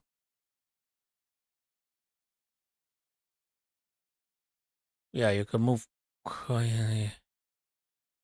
You could play queen a5. Okay, just two candidate moves. I'm not seeing. Yay! Bingo, I got it. Rook ac1. ac8, apologies. Yes. Rook ac. And I'm going to tell you something else. I think, and I've seen this one in the Sicilian Dragon for black. Rook is very happy to take off this guy. We're going to see a little bit of a slaughter here.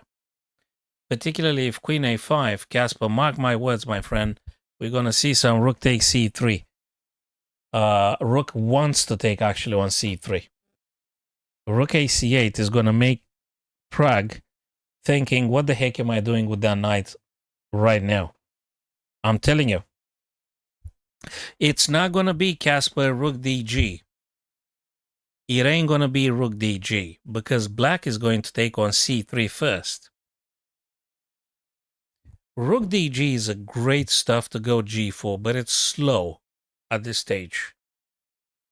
So for this reason, Prague will have to investigate how to defend the white knight on c3. And now we can debate and think about God knows what. If you don't want to defend the knight, where do you move it? Because you don't have no space for that knight.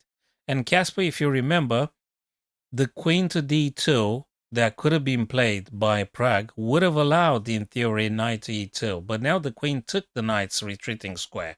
Am I right, Casper?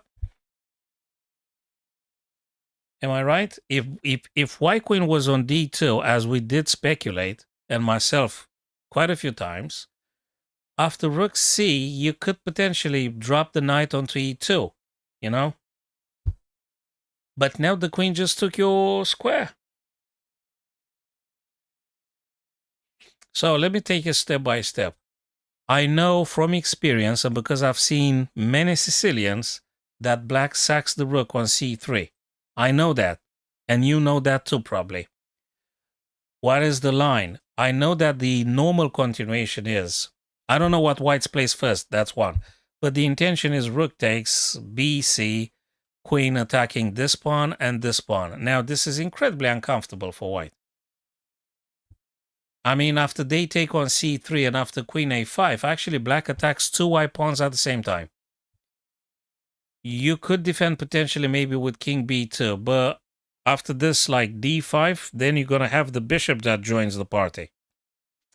I think you got a bit of an issue on your hands. Did you get my point, Casper? Would you agree or disagree?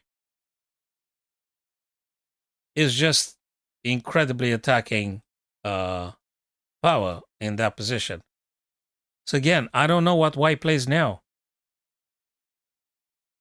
I'm even suspecting it's a pain, but I'm just suspecting now.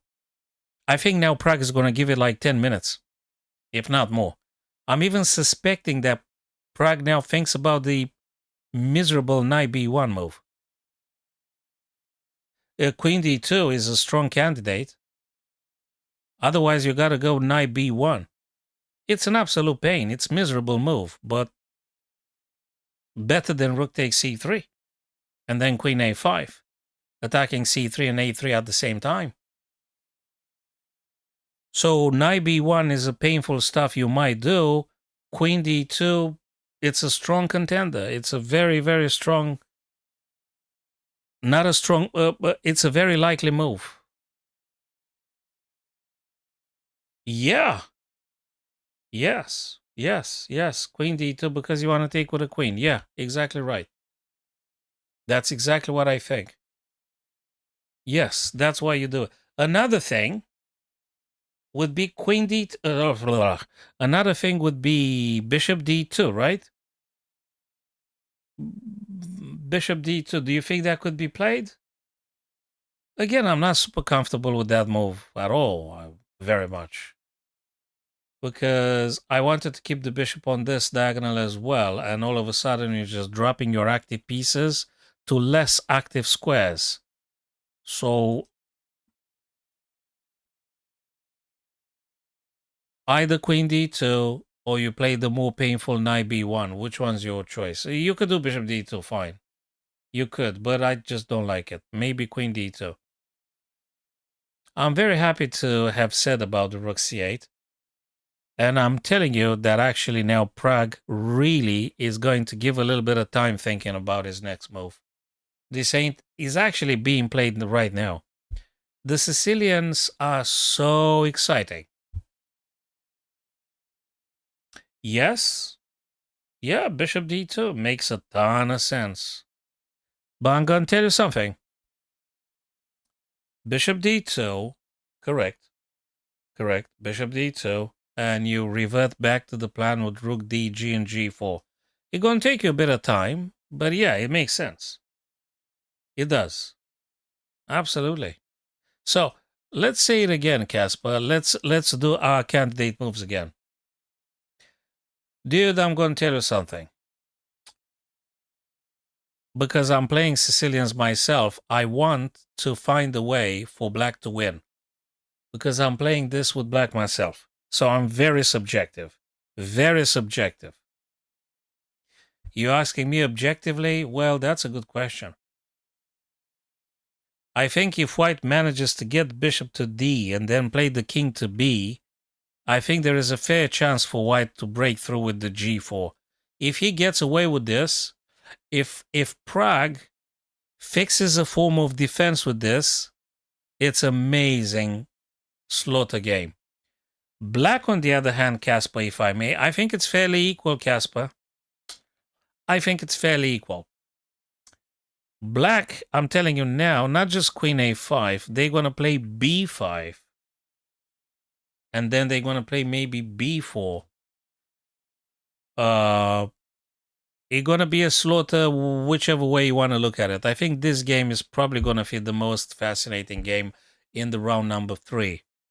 I am being strongly subjective because I'm doing Sicilians myself. And I'm incredibly subjective. That's why this game retained my attention more. And not because it's Magnus and Prague. It could have been Wesley and Vincent. I don't care. If they play Sicilian, I'm going to give it a bit more attention. I think it's fairly equal, Casper. Objectively. But as you very well said, after bishop d2 and rook d, g, and g4, well, it's already like what, 3 tempes. Mind you, Casper, this is 3 tempes, right? Well, 3 tempes for white to start generating some threats. This is important. How many tempes do you think black needs to generate a mess on the queen side for white? How many tempes you think? So let's see first what Prague responds, and then we're going to look at queen a5. If bishop d2, black's not going to play queen a5. I think it's worth saying that. So if bishop d2, it's not going to be queen a5. If bishop d2, probably b5, rook dg. I think we're going to see some open... Oh, my lord, that's not going to happen as long as the rook is here. The queen has to go, man. Ah, queen c7. That's another thing. Casper, this is another thing. It's thrust against thrust. It's gonna be a very, very sharp middle game. Yeah, bishop d2, b5, queen c7. Oh, so that's a mouse slip, man. So bishop d2, b5, rook dg, queen c7, g4, d5, and may God save our souls, or something like this, they used to say. It's a mess. And I think objectively it's probably equalish. But it's incredibly sharp, and it's very easy for either player to screw up something somewhere. It's really, really sharp here now. Bishop d2, b5, b5. Yeah, it's got to be play b5. You have to play b5, man. Bishop d5, bishop d2, b5, rook dg. Maybe you can skip queen c7 for d5 to be a bit faster in attacking. Casper, what do you think? In principle, queen c7, I think it's doable, but I think maybe d5 should be played faster, because if you don't do the d5, white's going to play g4, and then black's going to have some issues. But I'm happy to see that actually gets a little bit of confirmation. Hello, Matthew. Good to see you, brother. How's it going? How's things, man? Long time no seen. Thanks for stopping by, Matthew. Even if for a minute. And yes, hello to you, brother. Yeah. This is one of those things, Matthew, that I'm happy to see a Najdorf Sicilian happening now in 2026, played by the best people on the planet. Great. We're going to be back. I think if the arrows stay on the screen, I think that's how things going to evolve. We're going to revisit. Shall we go to Vincent Wesley, then a little bit Gukesh Alireza? Okay, what's the boys doing here? This is the draw game. Hey, we did cover that, if you remember, Casper. We did say knight to d5 here. And I think I did say something like rook to c8. It didn't happen, though. I thought rook c8 was the move. Anyway, attacks knight. Knight goes... And I did say this thing with the threat of a fork. I did say that. We're going to go back to that game, Casper. I'm going to try to make an effort to visualize that thing. We're going to go there in a second. So knight f4 for knight e2 and things. So white here, Vincent here, has to decide what to play. I mean, you're going to get forked. You'll just lose the game. So you got to do something. Probably king f1. Probably. I'm not sure, but probably. If you don't do that, you could still play rook cd. Because you have the chance to trade off things. He should have traded off things anyway. He should have traded off rather than this move that he played now. Anyway, so Casper and Matthew, honestly, man, I think white should have just played now rook c8. Although black would have dropped this guy, but hey, it's okay. Then you're going to take the guy in the corner.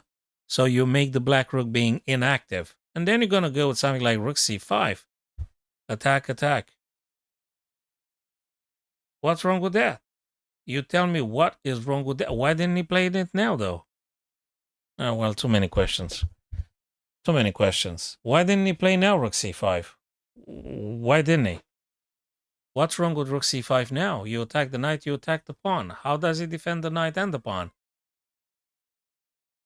Yeah, if you want to be funky, Casper, rook c1, c5. It gives me a little bit of shivers, the background. I know you have the knight, but I'm not comfortable with this. Yeah, I get your point. I get it. Maybe you're right, rook c1 to c5. Maybe you're right. Maybe you're right. Oh, okay. Yeah, rook d6, I don't like it very much, Casper. I don't like it. He should have played rook c5.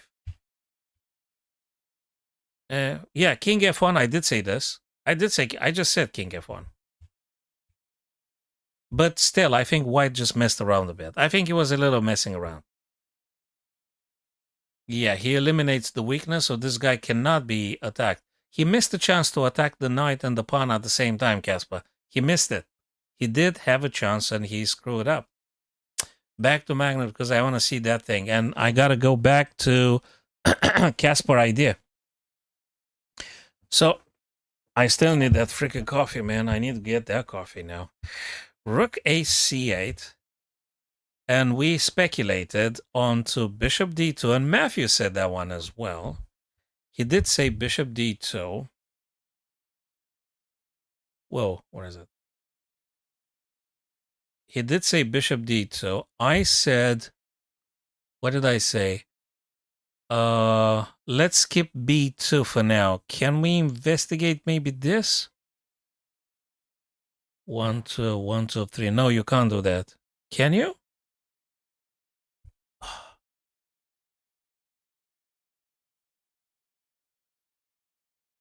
You think it might be a blunder? After bishop d2, d5 is a blunder? Yeah, it might be. Because knight is hanging all day, eh? Bishop d2, d5. Yes, it's a blunder, Casper.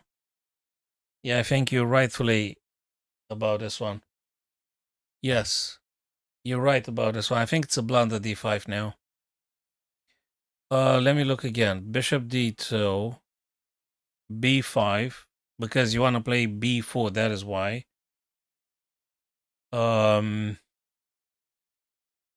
Something doesn't add up. Bishop d2, b5, rook dg. You can't play d5 though, because it's a blunder. You said it yourself. We're going to take the pawn whilst we attack the knight. So d5 doesn't work. You have to do something with this knight. Bishop. But you can't. No. Wait, I think I got it now. After bishop d2, you play b5 because you want to go knight c4 and you solve the problem. Yeah, I think this is it.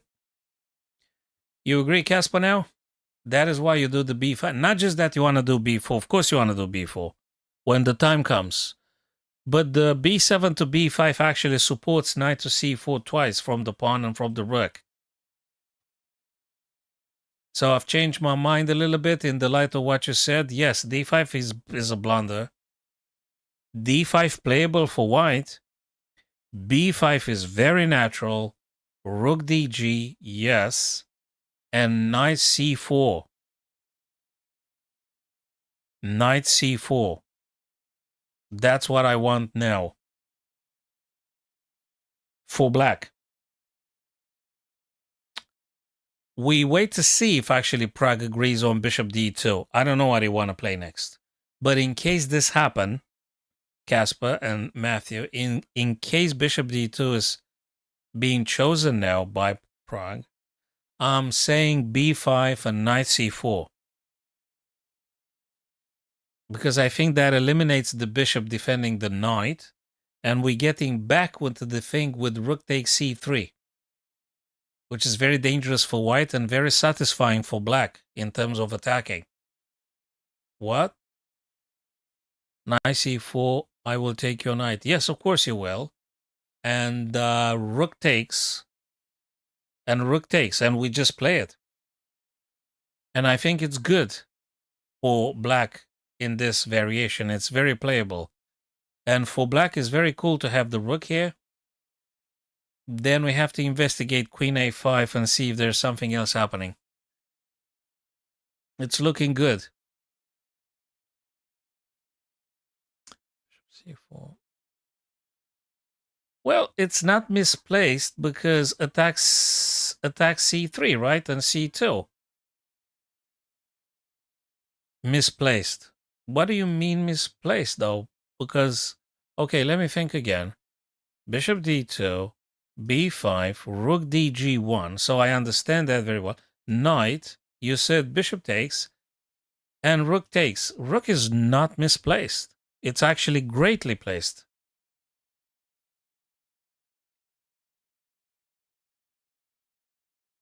You say misplaced because the bishop defends the knight now. The bishop on d2 defends the knight. Well, it's still not a semi-open file.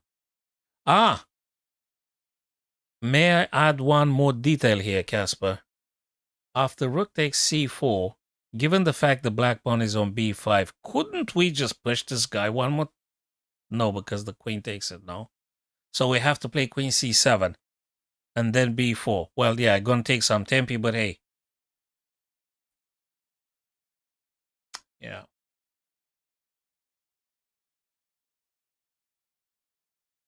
Yeah. It's misplaced, I understand, if the bishop is on d2 and they defend the knight naturally. That's what I understand when you said misplaced.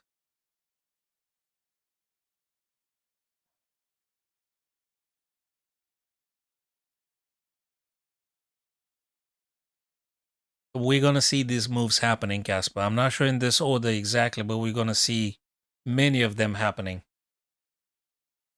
It's a battle of theory. It's a battle in the Sicilian with white versus black. This one is another jewelry that are gonna be used by grandmasters in the Sicilians again.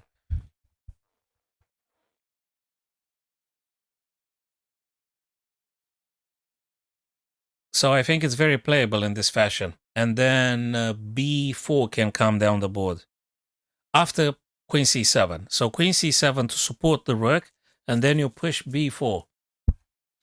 That's what you could do. I don't see anything stronger than this, I guess. I don't see anything more crazier than, more effective. I'm actually interested in efficiency. I'm not interested in first, you got to win. Secondly, well, if it's spectacular, fine, but that comes second always.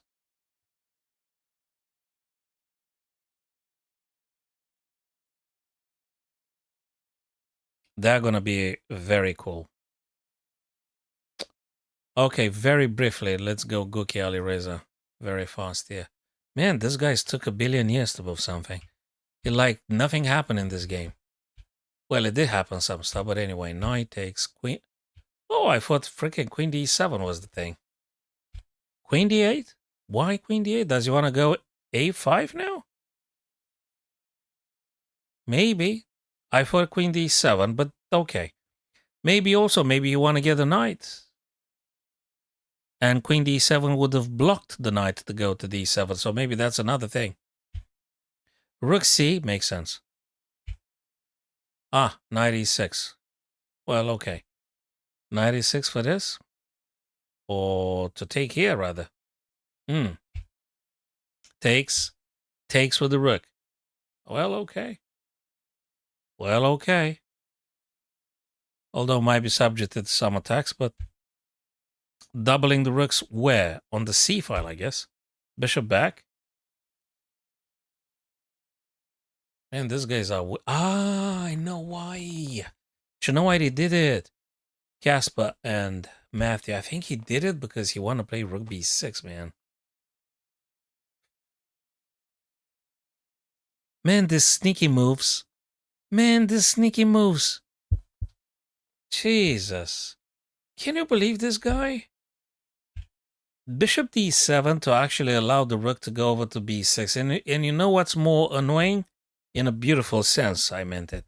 What's more annoying is that Alireza had this one in mind when he actually played the rook lift.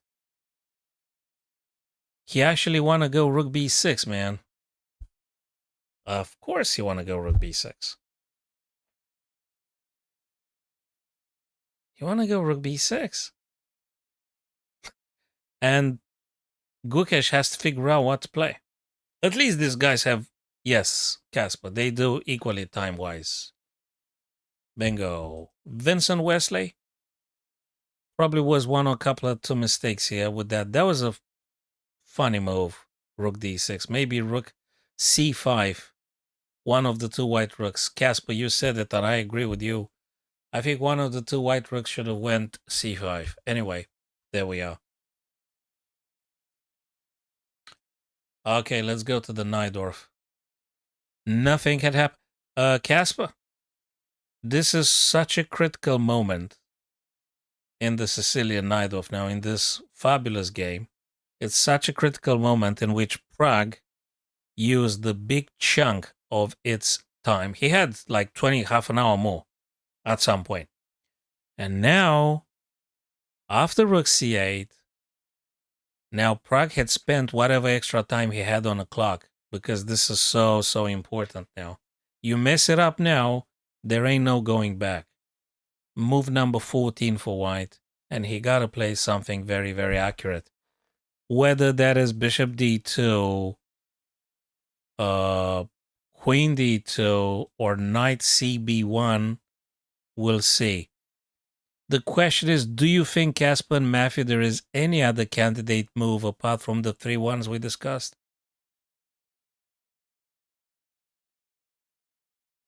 Do you think, is there any other candidate move?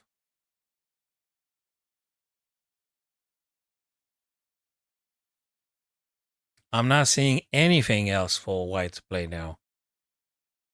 Because if you do not defend the knight, or if you don't move the knight to b1, black rook is going to take your knight.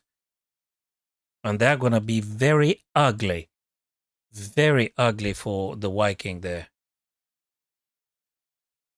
So I think he's limited to 3 moves. King b1? Really?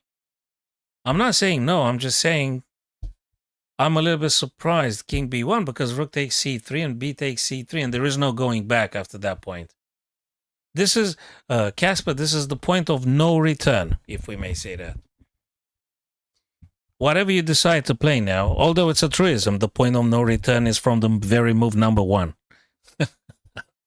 But psychologically, oh Lord, what the feck is this? Bishop g5? Bishop g5, what the heck what's going on? Bishop g5. Like what's the deal? I don't see no deal. I think Magnus has to take c3 now. It's me as a human approach. You take on c3 now. If you don't take on c3 now, what else the heck do you play? Like if you want to play like attacking stuff, you could go queen b6, or you could go queen a5.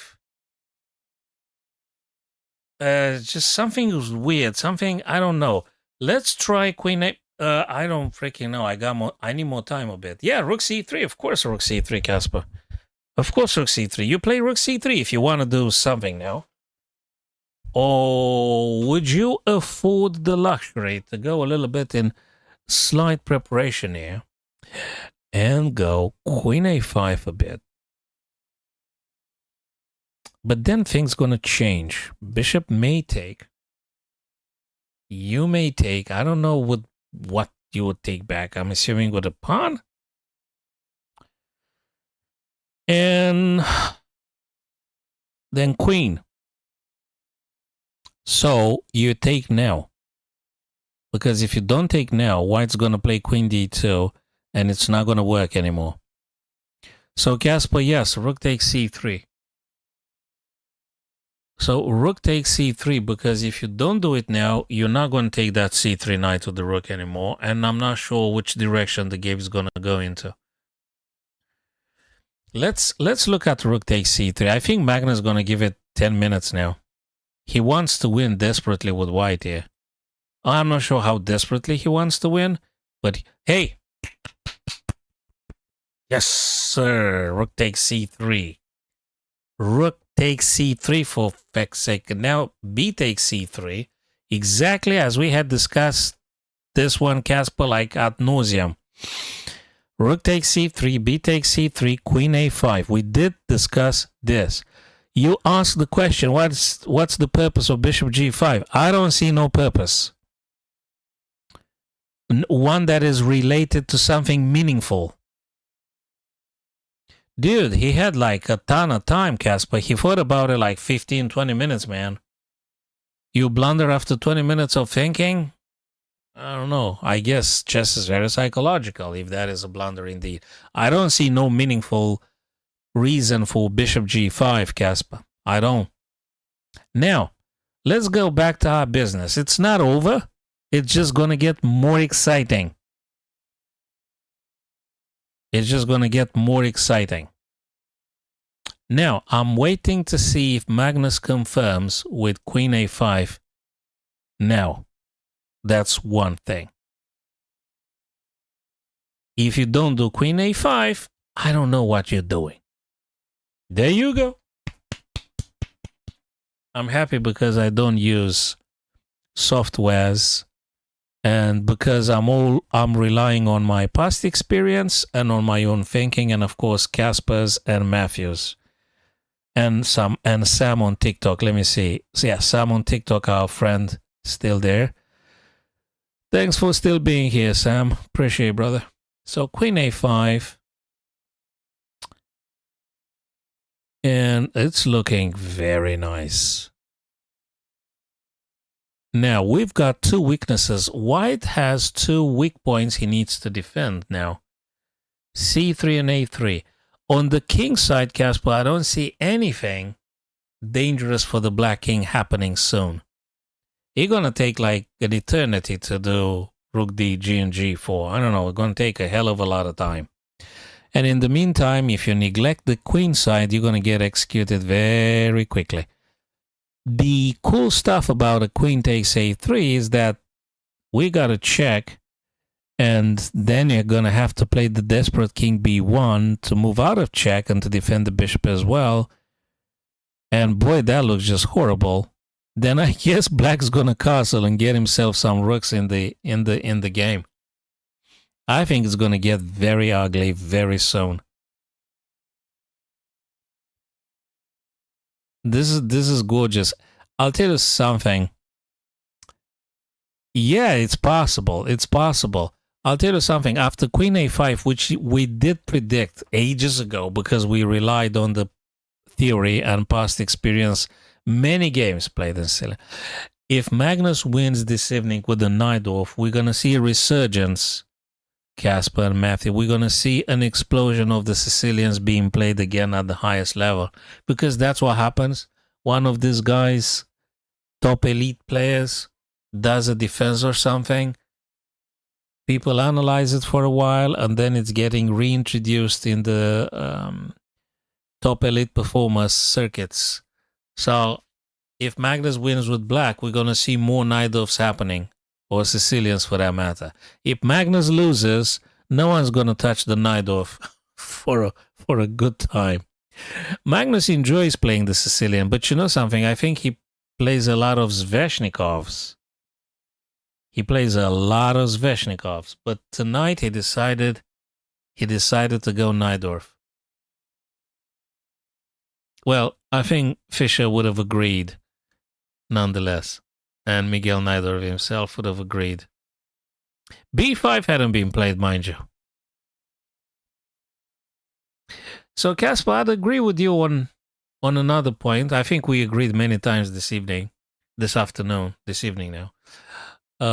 Bishop g5 was a move that I don't see the big reason behind it, and I think it's slow. I don't think it brings anything dynamic. I don't think it creates anything dangerous for black. And I think it's a very costly move. And I guess one of the candidate moves we discussed ourselves would have been probably better than Bishop g5. We'll see if we are correct or wrong about it. Psychologically, and not just psychologically, but let's put it this way, psychologically now, I think Magnus enjoys the position a bit more. And I think Pragg is not comfortable with this at the minute. I don't think he's comfortable with this. And when you say about a d5, that's another stuff, because d5 looks at all sorts of, probably bishop. I think also black wants the castle now and get the rook over to the c again, because that's the whole thing with the rook takes c3, Casper.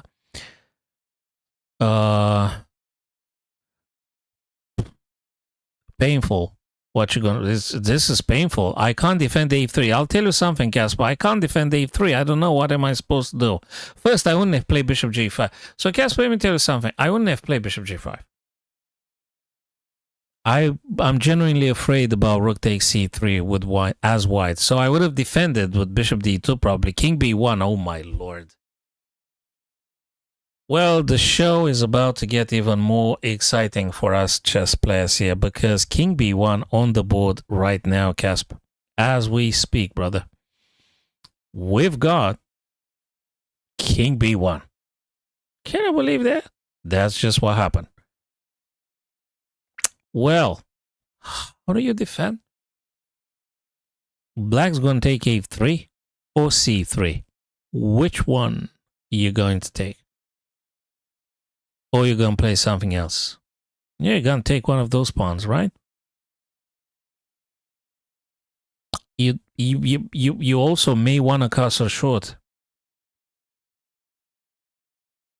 G4 and stuff that are going to take a billion years. So I think now Casper White is seriously slowed down. White is seriously delayed. What? Okay, so Prague played King B1. Now Black's going to take A3 or C3.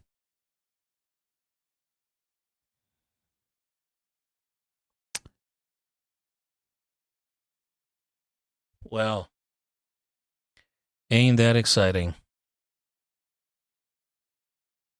for us chess players. I'm going to go get my coffee, guys, because I've been delaying this moment for like ages now, running out of mental fuel. So I'm going to see you guys in a second. I'm going to turn on the lights, get myself the coffee, and we're going to continue this game. Beautiful Najdorf Sicilian. All righty, fellas. See you in a minute.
Okay, so where were we? What's this? Video capture. Okay, see, we are back now. Okay. So, boy, oh boy, he did take on a3 though. That's exactly what we planned on doing ourselves.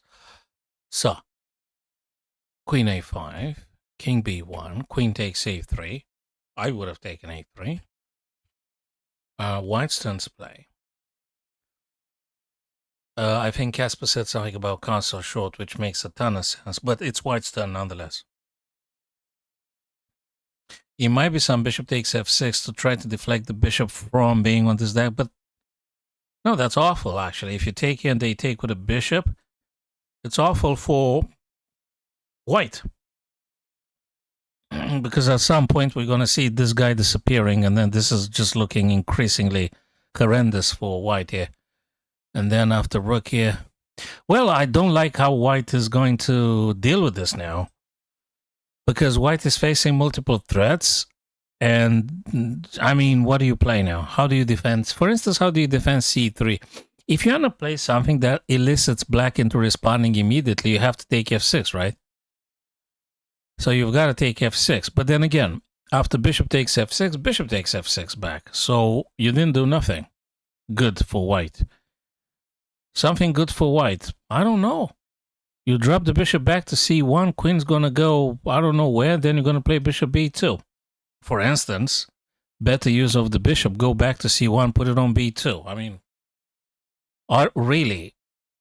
Because White should be concerned about the black queen and about the loss of c3.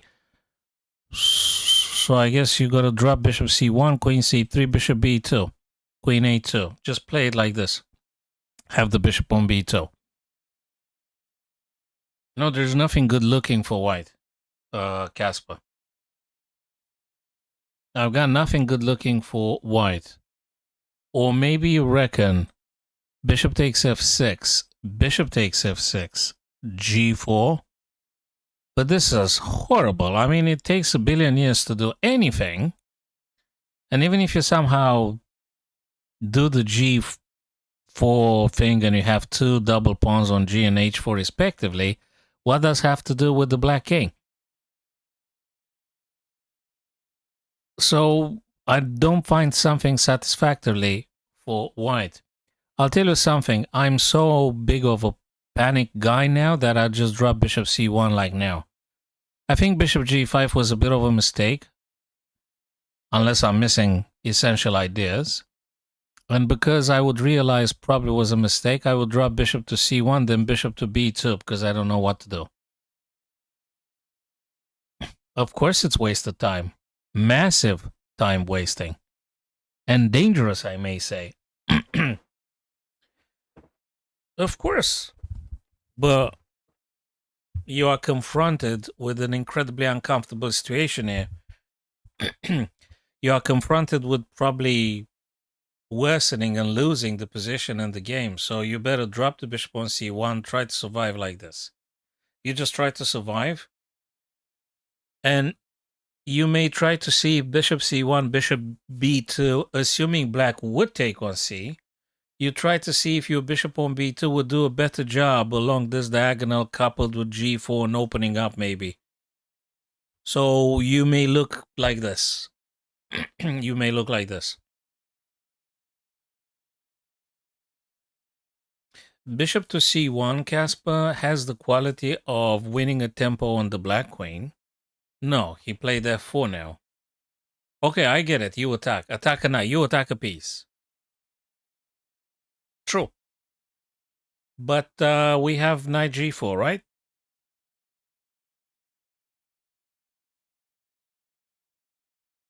So is there something wrong with that?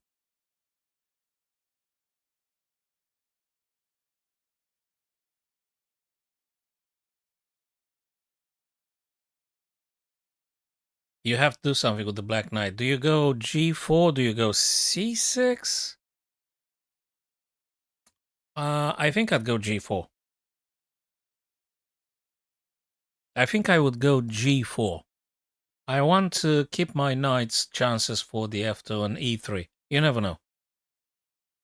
And by the way, G4 is a massive outpost. You ain't gonna move that guy anytime soon. And even if somehow white pushes again, you take, they take, you move the knight again, maybe d5, and if they capture, you take back with the king, and you solved your castling issue, and the rook again that's a free pass to c8 and attacking along the c file. Did you get my point, Casper? So I think knight e to g4, and you're good. You actually would be very happy for them to trade on e7 and king takes e7. You'd be super happy. Anyway, I'm also noticing that now Prague and Magnus are on the same time management control, so 44 minutes both of them, more or less. So happy to see now it's getting equalized here. And it's a gorgeous over Sicilian night off, and it's very educational and stuff. So we're actually learning, and I'm watching this with great interest as I'm playing Sicilian myself. Okay. Hopefully this strong coffee gonna do the trick. Well, it's out of the game because you say the queen is there. That's why you're saying by out of the game. Well, the white queen, imagine the white queen will have to leave at some point the e2 square. It's not really out of the game. I don't see it as out of the game though. Knight to g4.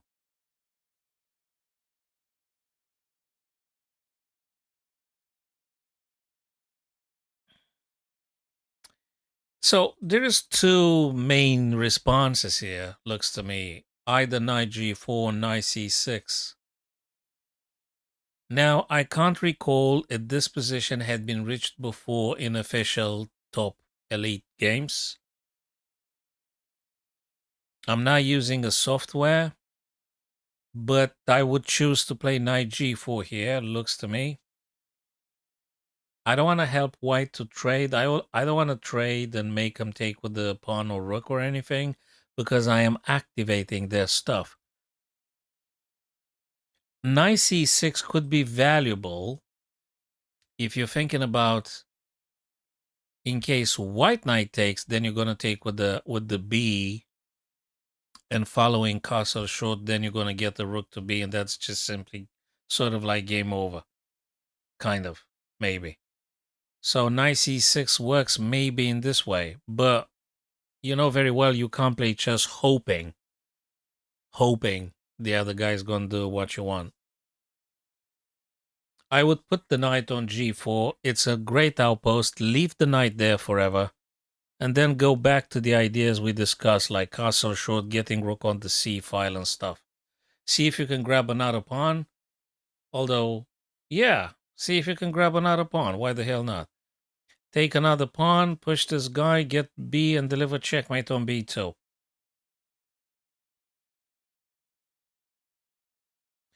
Do you know what is worth investigating, Caspar? It's worth investigating in this crazy situation. Well, not crazy, sharp. Let's put it this way. It's not crazy, it's just sharp. It's worth investigating if we can afford to lose this guy. Queen c3, pawn takes. Pawn takes. You attack this guy and you're threatening bishop a3. Have you thought about this, Caspar? I'm not sure if that works, but if I had 45 minutes on the clock, I think I'd give it a 5-10 minutes here. If you mess it up, you screwed up, you lost. If it works, it's great. So queen takes c3. Can they attack my queen? No, they cannot. But they can take. Then I take. Then they play rook, attacking. But I don't know. Then you're going to go back or you're going to go here.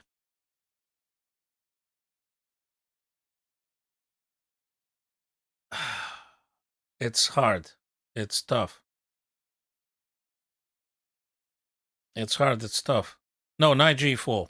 That was, look, just eats up. You're going to give to you're going to be wasting 20 minutes imagining sacrifices which may work or not. You got to be special. You're wasting a lot of time, whereas knight to g4 is the natural thing to do. I'm happy Magnus concluded similarly. I'm very happy that he actually plays a lot of stuff that we ourselves also predicted or said we would play. I'm happy to see that. The move Prague played, bishop g5, seemed completely out of the game and unnecessary, costly, and very risky because it gave advantage to black. Move queen e2 at some point felt very weird, whereas queen d2 maybe would have been more natural. And maybe f3 was supposed to be played at some point rather than queen e2. But that would have been an entirely different game. All in all, concluded Casper, I'm happy to see that the black knight now is on g4, where I said I would have placed it myself. So happy to see with this. And now, let's see if white actually tries to do something about a c3 defending pawn or not. Because now you could do rook now you could do rook d3, right? Now you could do rook d3. And the queen has to go, I guess. Rook d3, let me think. Assuming rook d, I don't know, I'm just saying. Rook d3.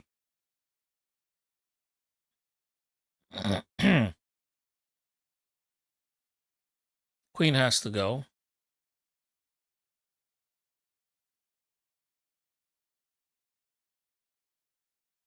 Bishop comes here. Put this and checkmate. Okay. Is this zigzagging making any sense? I wonder. There's something here brewing. So rook d3 can be played, but I think it's also very important for black to push that d pawn because you need this bishop. I even think that if white takes the knight, you don't take with a bishop. You may even take back with a knight. Because you may want to have actually queen to a3. Sorry, bishop to a3. And queen to a5 for b6 and checkmate then. Something like this. So probably rook d3 is not even the best move for white. I'm not sure what's the best move for white. Because looks to me now white is defending. I think the black king is way safer than the white king now. The black king is better than the white king, is more safe. It's better for black here. Psychologically, definitely better for black. I think you guys sense it too. We had the rook sacrifice, which is a common thing in the Sicilian Dragon and Sicilian Najdorf. And I think psychologically now, black is in a better place. Prague is actually defending. Prague needs to figure out some defense. E5. Yeah, E5 makes sense. Totally. E5. This guy takes. This guy takes. Can you play knight d5 though? If the bishop takes, thank you very much. I'm going to take with the king and then having available rook for the c file. Coupled with the knight on d5. How do you deal with that? I actually think, Casper, because you've asked the question, after e5, I think I'm going to play knight d5 straight away. I don't even bother taking back. I'll just play this straight away. Bishop takes, right? Okay, bishop takes, but there is a less of a defender. It's less of a defender. Can we? I'm not sure e5 works better for white. e5 takes, knight d. Bishop takes. Uh,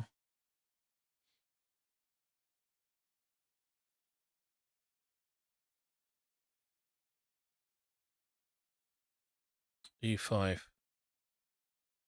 e5. Can I play this now? Bishop takes. No, because you're getting checkmated, no? Okay, let's do it again. Wait. Let's do it again. E5. You take. They take. Knight e5. Bishop takes. And if you take, is checkmate on e7. You're getting checkmated. Yes, that is correct. I think this is a very good attacking move for white, if not the only one available here. Casper. I think e5 is the best stuff for white to go for. Anything else is too slow, and it's very risky. It's too slow, and it's just lethal. It doesn't work. There is no f3 g4 at this stage. We only have got an e5 available for white. We have to analyze e5, you said, and try to figure out if there is a defense for black here. I'm not sure. So e5, what's black gonna play?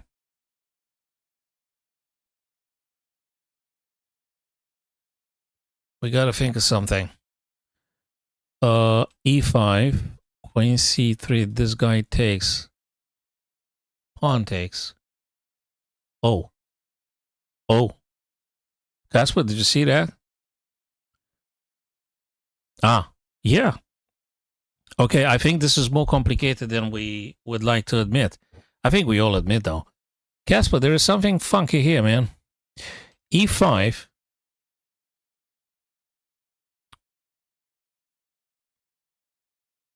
Queen takes c3. They take. And if they take, we're going to take back with the pawn. And I don't think the bishop has an escaping square. Right? E5, queen c3. If they capture, you take back with the pawn. How is they going to save the bishop?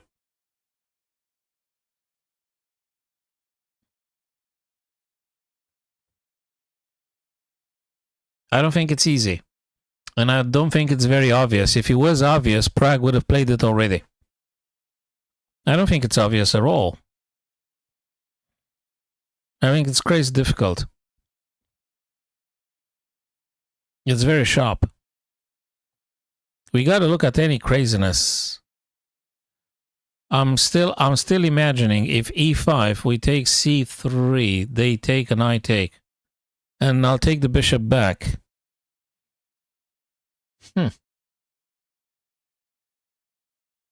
Man, oh man. He did play e5, Casper. We're looking exactly at the stuff you had speculated previously now. I didn't move. I'm like a little bit hypnotized. I didn't move away from this game for quite a while now. It retained my attention the most because of the Sicilian being played. Oh, I can see the other guys in the studio. They speculate exactly like ourselves. Hey, he took with a pawn, brother. Magnus took in a couple of seconds, and Prague took back straight away. What the heck is going on? What do you play here, man? Do you take c3 now? It doesn't work. Do you play knight g8? It's just, what do you play here with white, with black? Knight h7. Well, okay then. If bishop takes e7, king's going to take e7, then rook to c. And that's good. Although the knight on h7 looks to me is going to stay there for a very, very, very long time. You're going to have to engineer knight f8. You're going to have to look at knight g6. It's going to take some time. Playable. But boy, this is nuts. I think it's incredibly sharp. Prague again. So I wasn't satisfied with the knight h7, with the knight moving away. I mean, knight d5 is a catastrophe. So knight h7 being opted for. Attacking the bishop and stuff. So I'm assuming they either drop the bishop. Yeah, it could be bishop c1, man. Well, it could be bishop c1. If bishop c1, queen takes c3. Because if bishop takes bishop, black says thank you. So Casper, I think Prague is going to play bishop c1. And it's complicated. White has big chances. I think it's key to actually play bishop c1. I think it's absolutely key. You repel the black queen. You've already made the knight on h7 terribly non-existent, if I could say this. Win a tempo on the queen. Queen gonna have to go somewhere. When the queen goes somewhere, you then gonna play bishop b2, and I think you're cool for a very long time. You're good. You're really good. You're just good. You're good. Bishop c1, queen a5, or I don't know where. a4, a5, you name it. We can debate. But then bishop b2, and you're really good. I think white is okay. Now I'm starting to see easy attacking points for white, like queen to d, this guy goes I don't know where, and then you're going to have some threats with the queen takes d7 and such. Well, black's going to castle, black's going to play bishop c6. I mean, it's not going to just be that easy, you know, but I'm starting to seeing attacking points for white now.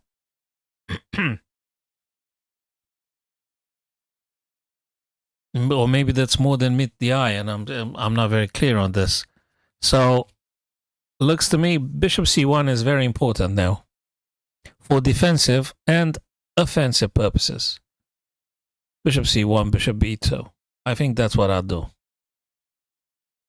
if I'm not terribly wrong. I wouldn't trade the bishop because I'm helping black. We'll see. Knight on h7 is a complete pain. You need 3 tempi to do something with that knight. If you manage to, it's great. If you can f8 and g6, it's really great. It's great. But you got other urgencies. Like castling king, maybe. Castling king and getting a rook over to the c and protecting the queen if bishop c1. So you got other things to address. Okay. Cool. I think that's good. That really is good. Yes. Okay, let me go to Gukesh Alireza here. The game had changed. Where were we, fellas? Somewhere here. Moves. Yes, rook to b6. I remember about this position. And I remember saying that how awful looks like having the queen having the knight pinned and such.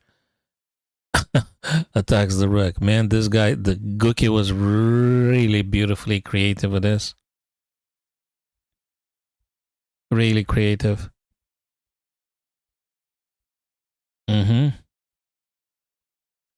Is this a draw? Is this a draw? The bishop is strong. Probably the bishop want to go g2 after knight to e. But you got to be careful about this discovered checks. b2 is hanging though, because after bishop dropped on f1, actually the white queen attacks b7. So we're looking at this. Bishop f1 and b7 is on the attack from the queen. So that's a thing. That is a thing for sure. That is Alireza Guki. Yeah, nice. Rook c7, defending b7, of course, and maybe preparing a potential battery or something. You never know. So we're looking at the setup with the queen to c in order to play rook c2. And we're looking at either knight a4, knight g4. I mean, that's how I see a potential attacking position here. Yeah, I think makes sense. Let's see if the tactician master Ali Reza agrees on this point with us. Vincent Wesley, what the guys did there. 2, 3, 5. Oh, pawn majority? Pawn majority? Well, I'm not going to go to where we left last time because it takes another 2 hours. But I think it's important now that white has... am I missing something? Man, is it me or white's doing better here? Like considerably better, not just better. It's pawn majority here. Can we undermine the b4 as well? Like, where do I jump with this guy? Can I jump here? And then jump something like this? I can jump many ways. Now, if the b4 black pawn disappears, white's winning. Because 2 passed pawns on the queen side, game over. But easier said than done. And Wesley gonna do his best to stop this. I don't know. We'll see. That is a cool idea. Maybe the simplest one would be what? Like a3 maybe would be the simplest one? They take, you take. Or do you want to attempt to get rid of the b4 without losing or trading off your pawns? Well, that's a question. Let me go back to Prague Magnus. Man, what the heck is Prague doing? He didn't move nothing. Isn't bishop c1 the most normal thing to play? Looks to me.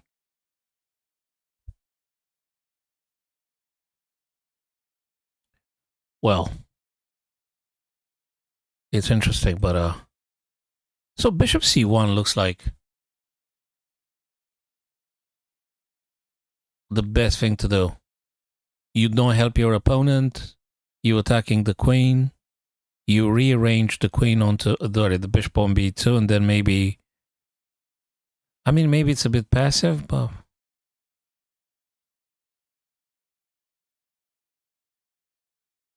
Difficult. It's still not very easy. Now, it could be after bishop take... it could be after bishop c1 that black doesn't take the c3. It could be. They just go a5, just saying. It could be.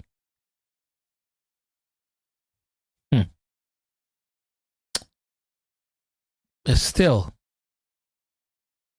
if you don't trade or don't play bishop c1, is there anything else you could do with that bishop without helping the other guy? I'm not sure if by taking on c3 here, Kasper actually helps white or black anymore. No. I would have needed a rook on the c. Probably you should take, in theory, to clear the c file, so there's just the c2, not the c3 double guy. So I reckon you should take on c3 after bishop c1, queen takes c3. You should. Bishop b2, and then you're going to go a5. Because you need the other bishop being active as well. So for this reason, I think you should take c3. So if bishop c1, queen takes, and if bishop b2, queen a5, and I don't know what white plays next, but probably you have your... If you have a chance with blacks here, you castle quickly, try get rook. That's like 2 more tempi, right? So, well. The knight on g4 is spectacularly well positioned. It takes a lot of squares here, and you have to keep the queen around to guard the f2, because if you go like queen to d3, you're always running into knight f2. Don't tell... Oh, Lord. He played queen, man? Queen d2 he played, right? Okay, that changes the dynamic very much. I thought bishop c1 was actually the good stuff, but maybe I'm wrong again. Dude, there's something weird taking place here. Again, I'm not... queen d2 just feels... Wait a minute. Can I use the knight to get this guy now? I want to take this guy now. That's what I feel. I might be terribly wrong. I want to, because my knight is horrible anyway. I'll take an active piece. You know, just very practical. Knight take g5. What's white gonna do? Well, they have to take with a pawn. Man, the queen d2 wasn't a good move. It looks bad. I'll explain why it looks bad. Oh, wait a minute. I know why. Forget about the bishop. He didn't play queen d2 to protect the bishop or nonsense. No. I'll tell you why. I know why. He want to play knight f5, man. For this. Do you remember before I went to grab the new coffee, which doesn't work at all, but just saying. You remember before I went for the coffee, I said that actually I'm starting to seeing white generating attacks along the D file if he manages to get the queen. I just remember my own thoughts. Well, that's what I meant. Yeah, I just said that before I went for the coffee. I said that before the coffee thing. That's what I said. So you can't take on g5 now. It looks very appealing to take, but if you hold your horses and look a little bit closer, you need to start thinking about defending against this idea. So queen to d2, protect c3. Yeah, sure, okay. You protect c3. Great, great. But actually threatens d7 square because the knight's going to go f5 or... No, the knight's going to go f5, of course. We're looking at this. This is dangerous. Very dangerous. I don't know what the defense... So if you're asking me what's the move for black, I don't know yet. I have to look more on the position. I don't know what's the defense for black. But I'm looking at the clock and I'm seeing that Magnus has 56 minutes, the other guy 25. So I'm going to stay 11 minutes looking at this until I'm equalizing my opponent's clock and maybe an idea reveals itself. Knight f5 is super dangerous. Threatens check on d7, threatens e7 twice, threatens g7. This is quite deadly. It's super deadly. How do you defend against? Well, that's the question, no?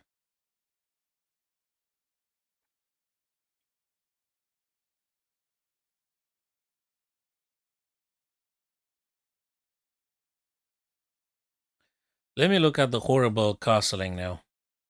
Oh, black. I don't know if it works. Castle.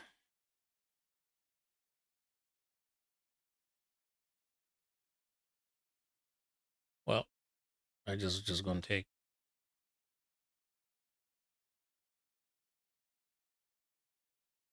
There's billion tactics ahead. Billion tactics ahead. I think castles solves it. Castling, I think, solves it. I think. Now, if the bishop takes, you got to take back with a queen. If the bishop takes your e7, you have to take back with a queen if they take now. If they don't take now, you have to castle short. Can you still take g5 now? Knight f5. Dude, you're not getting checkmated, man.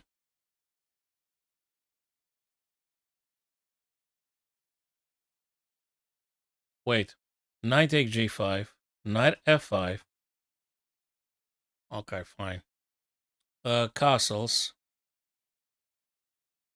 Ah, this guy takes. I'm gonna save my bishop. This is crazy. My God, this is. I think it's crazier than any other position before that. I think for a human, this is mental, and it gets as mental as you're actually getting tired, and you go towards the limit, and this is very difficult. I think it's very difficult. If you can see this one as a puzzle, try to figure out the best move for black. Okay, good luck. This is very difficult. So I am not sure. Shut up, man. Yeah, there's the alarm. I know. So I'm not sure if knight take g5. Is this survivable? I mean, I don't want to play survivable. I want to be at least equal, but um,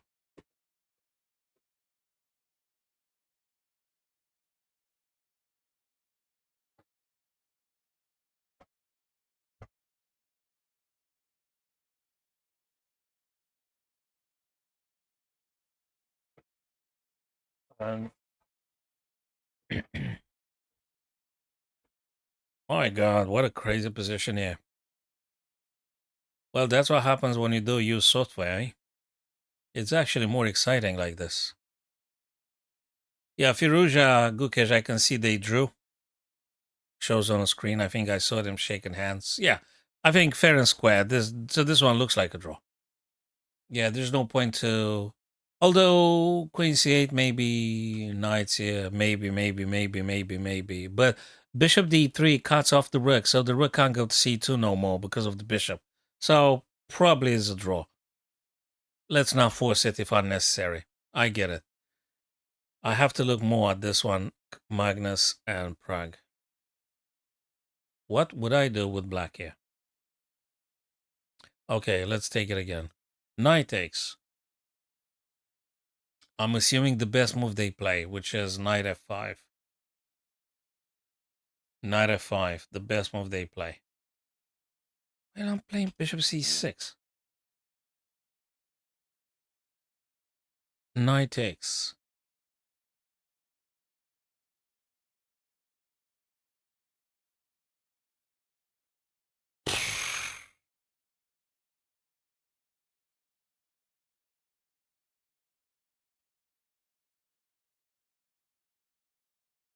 Pawn takes.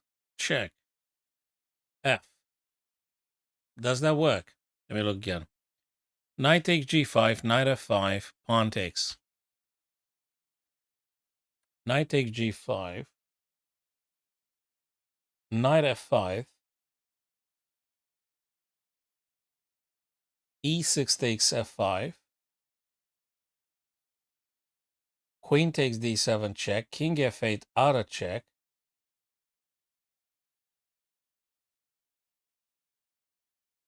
Let me look at the pieces. Two knights versus two knights and bishop, but knight's going to take e7.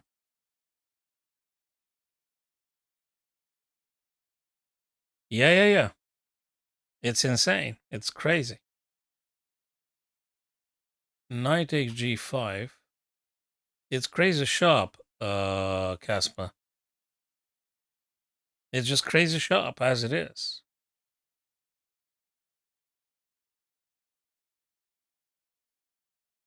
Knight f8. That solves the problem with the queen taking d7, Casper. Look at this stuff, man. Knight f8 solves the problem with the bishop. Cool. Back to square one. You take on e7. I guess king takes e7.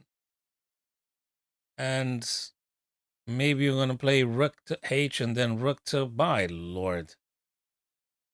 Jesus Christ. Probably this one is the safest. You know what is annoying? I didn't even consider knight f8 at all. But I wasn't happy with anything I went through. I wasn't happy at all about knight take g5, about b take g5, about I wasn't happy at all. Everything looked frightening. I didn't look at knight f8 a bit because probably instinctively it's a move that's backwards. It's a move that is meant completely to defend d7 bishop against the battery. It's a backward move. You go on the back rank again, only for defensive purposes. Sometimes may be necessary. If bishop takes and king takes, your rook on h8 needs a billion years to do something. The only stuff compensating would be the black knight on g4. The only thing slightly compensating. It's not over yet because now black plays defensively. No, that was a defensive move, Casper. That's a defensive move. On the most ideal note, Casper, for black, this is equal. I don't see black crashing it here, Casper. I do not see black killing it here completely. On the most ideal and optimistic interpretation, it could be equal if you're lucky. I don't know again what the software may got to say about this, because I don't want to ask any software about anything now. But what? Bishop take, queen take, king takes this. Oh yeah, because the queen G, correct. What? Oh, you gotta take with a queen. Yeah. I get it. What? Wait a minute. What are you saying, man? What are you saying? Wait a minute. Bishop takes c7. Okay, I get it. King takes and queen g5. You meant. F6. This guy takes again, and then queen here. Yeah, that's problem. My God, this is so nuts. Jesus Christ. Bishop e7. Dude, I think you can. Yeah, there is queen g5. True, there is. It is. F6. Queen g7. Rook h. You're gonna have to move the queen. I don't know where. Look, man, this is wild. This is nuts, man.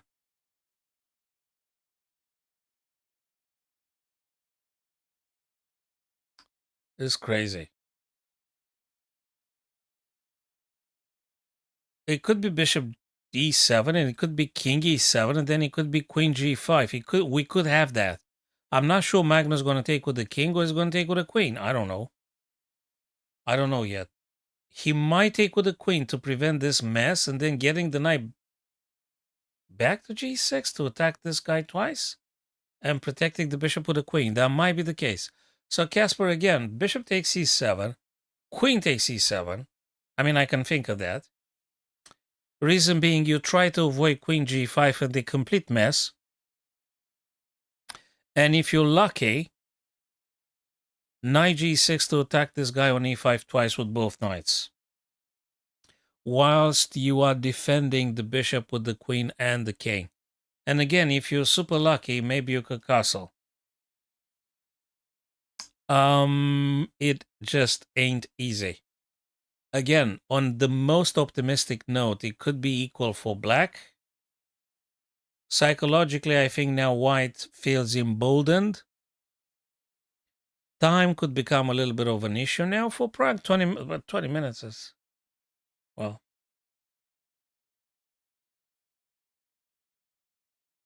If white trades off the bishop, does that help white or black? That bishop on g5 is hitting this guy. Should you take on e7? I think probably you should. From Prague's point of view, I think you should take on e7. Because this guy could be super, super dangerous after if queen would take on c3 at some point. Although it's defended here, but maybe a rook, maybe. So maybe you want to take this guy off the board. Maybe Magnus takes with the king and you're making it a little bit messy with queen g5 and such.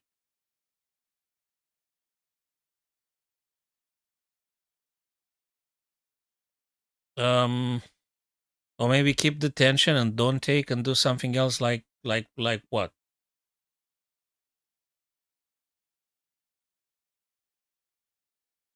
Rook f?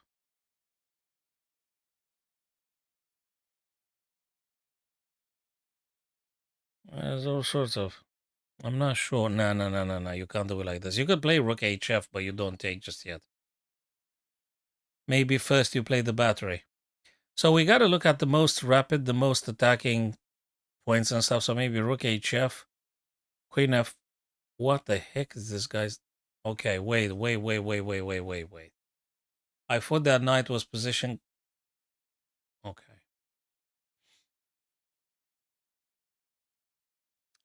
I think step by step, Casper, now Prague is building up a network of pieces that put black in a little bit in Zugzwang now. It is so not over. Queen F5, Queen C5, mind you, Casper, was played relatively fast. I guess it's got to do with this kind of things.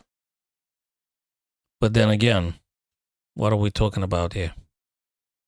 It can't be knight f2 due to bishop e3, so you can't really do that. What else is here? Double attack on the black pawn. Yeah, it could be. Actually, maybe. Queen c5 has got to do with taking this guy. And knight takes, queen takes. Yeah, okay, maybe. Looks like white is starting to feeling more and more comfortable. If he resists this tactics, if he doesn't screw up the tactics very much, and if he keeps his cool, I think white starts to building up a very good continuation endgame here. In the end, he still got the 2 rooks versus 1 rook that doesn't exist. And he's going to take some very precious tempi to get that knight out, to get the king castle or whatever, but the rook doesn't exist on h8. So let's see, queen c5. Queen c5. Okay, queen c5. Queen to c5. Maybe Magnus dreams about taking this guy off the board.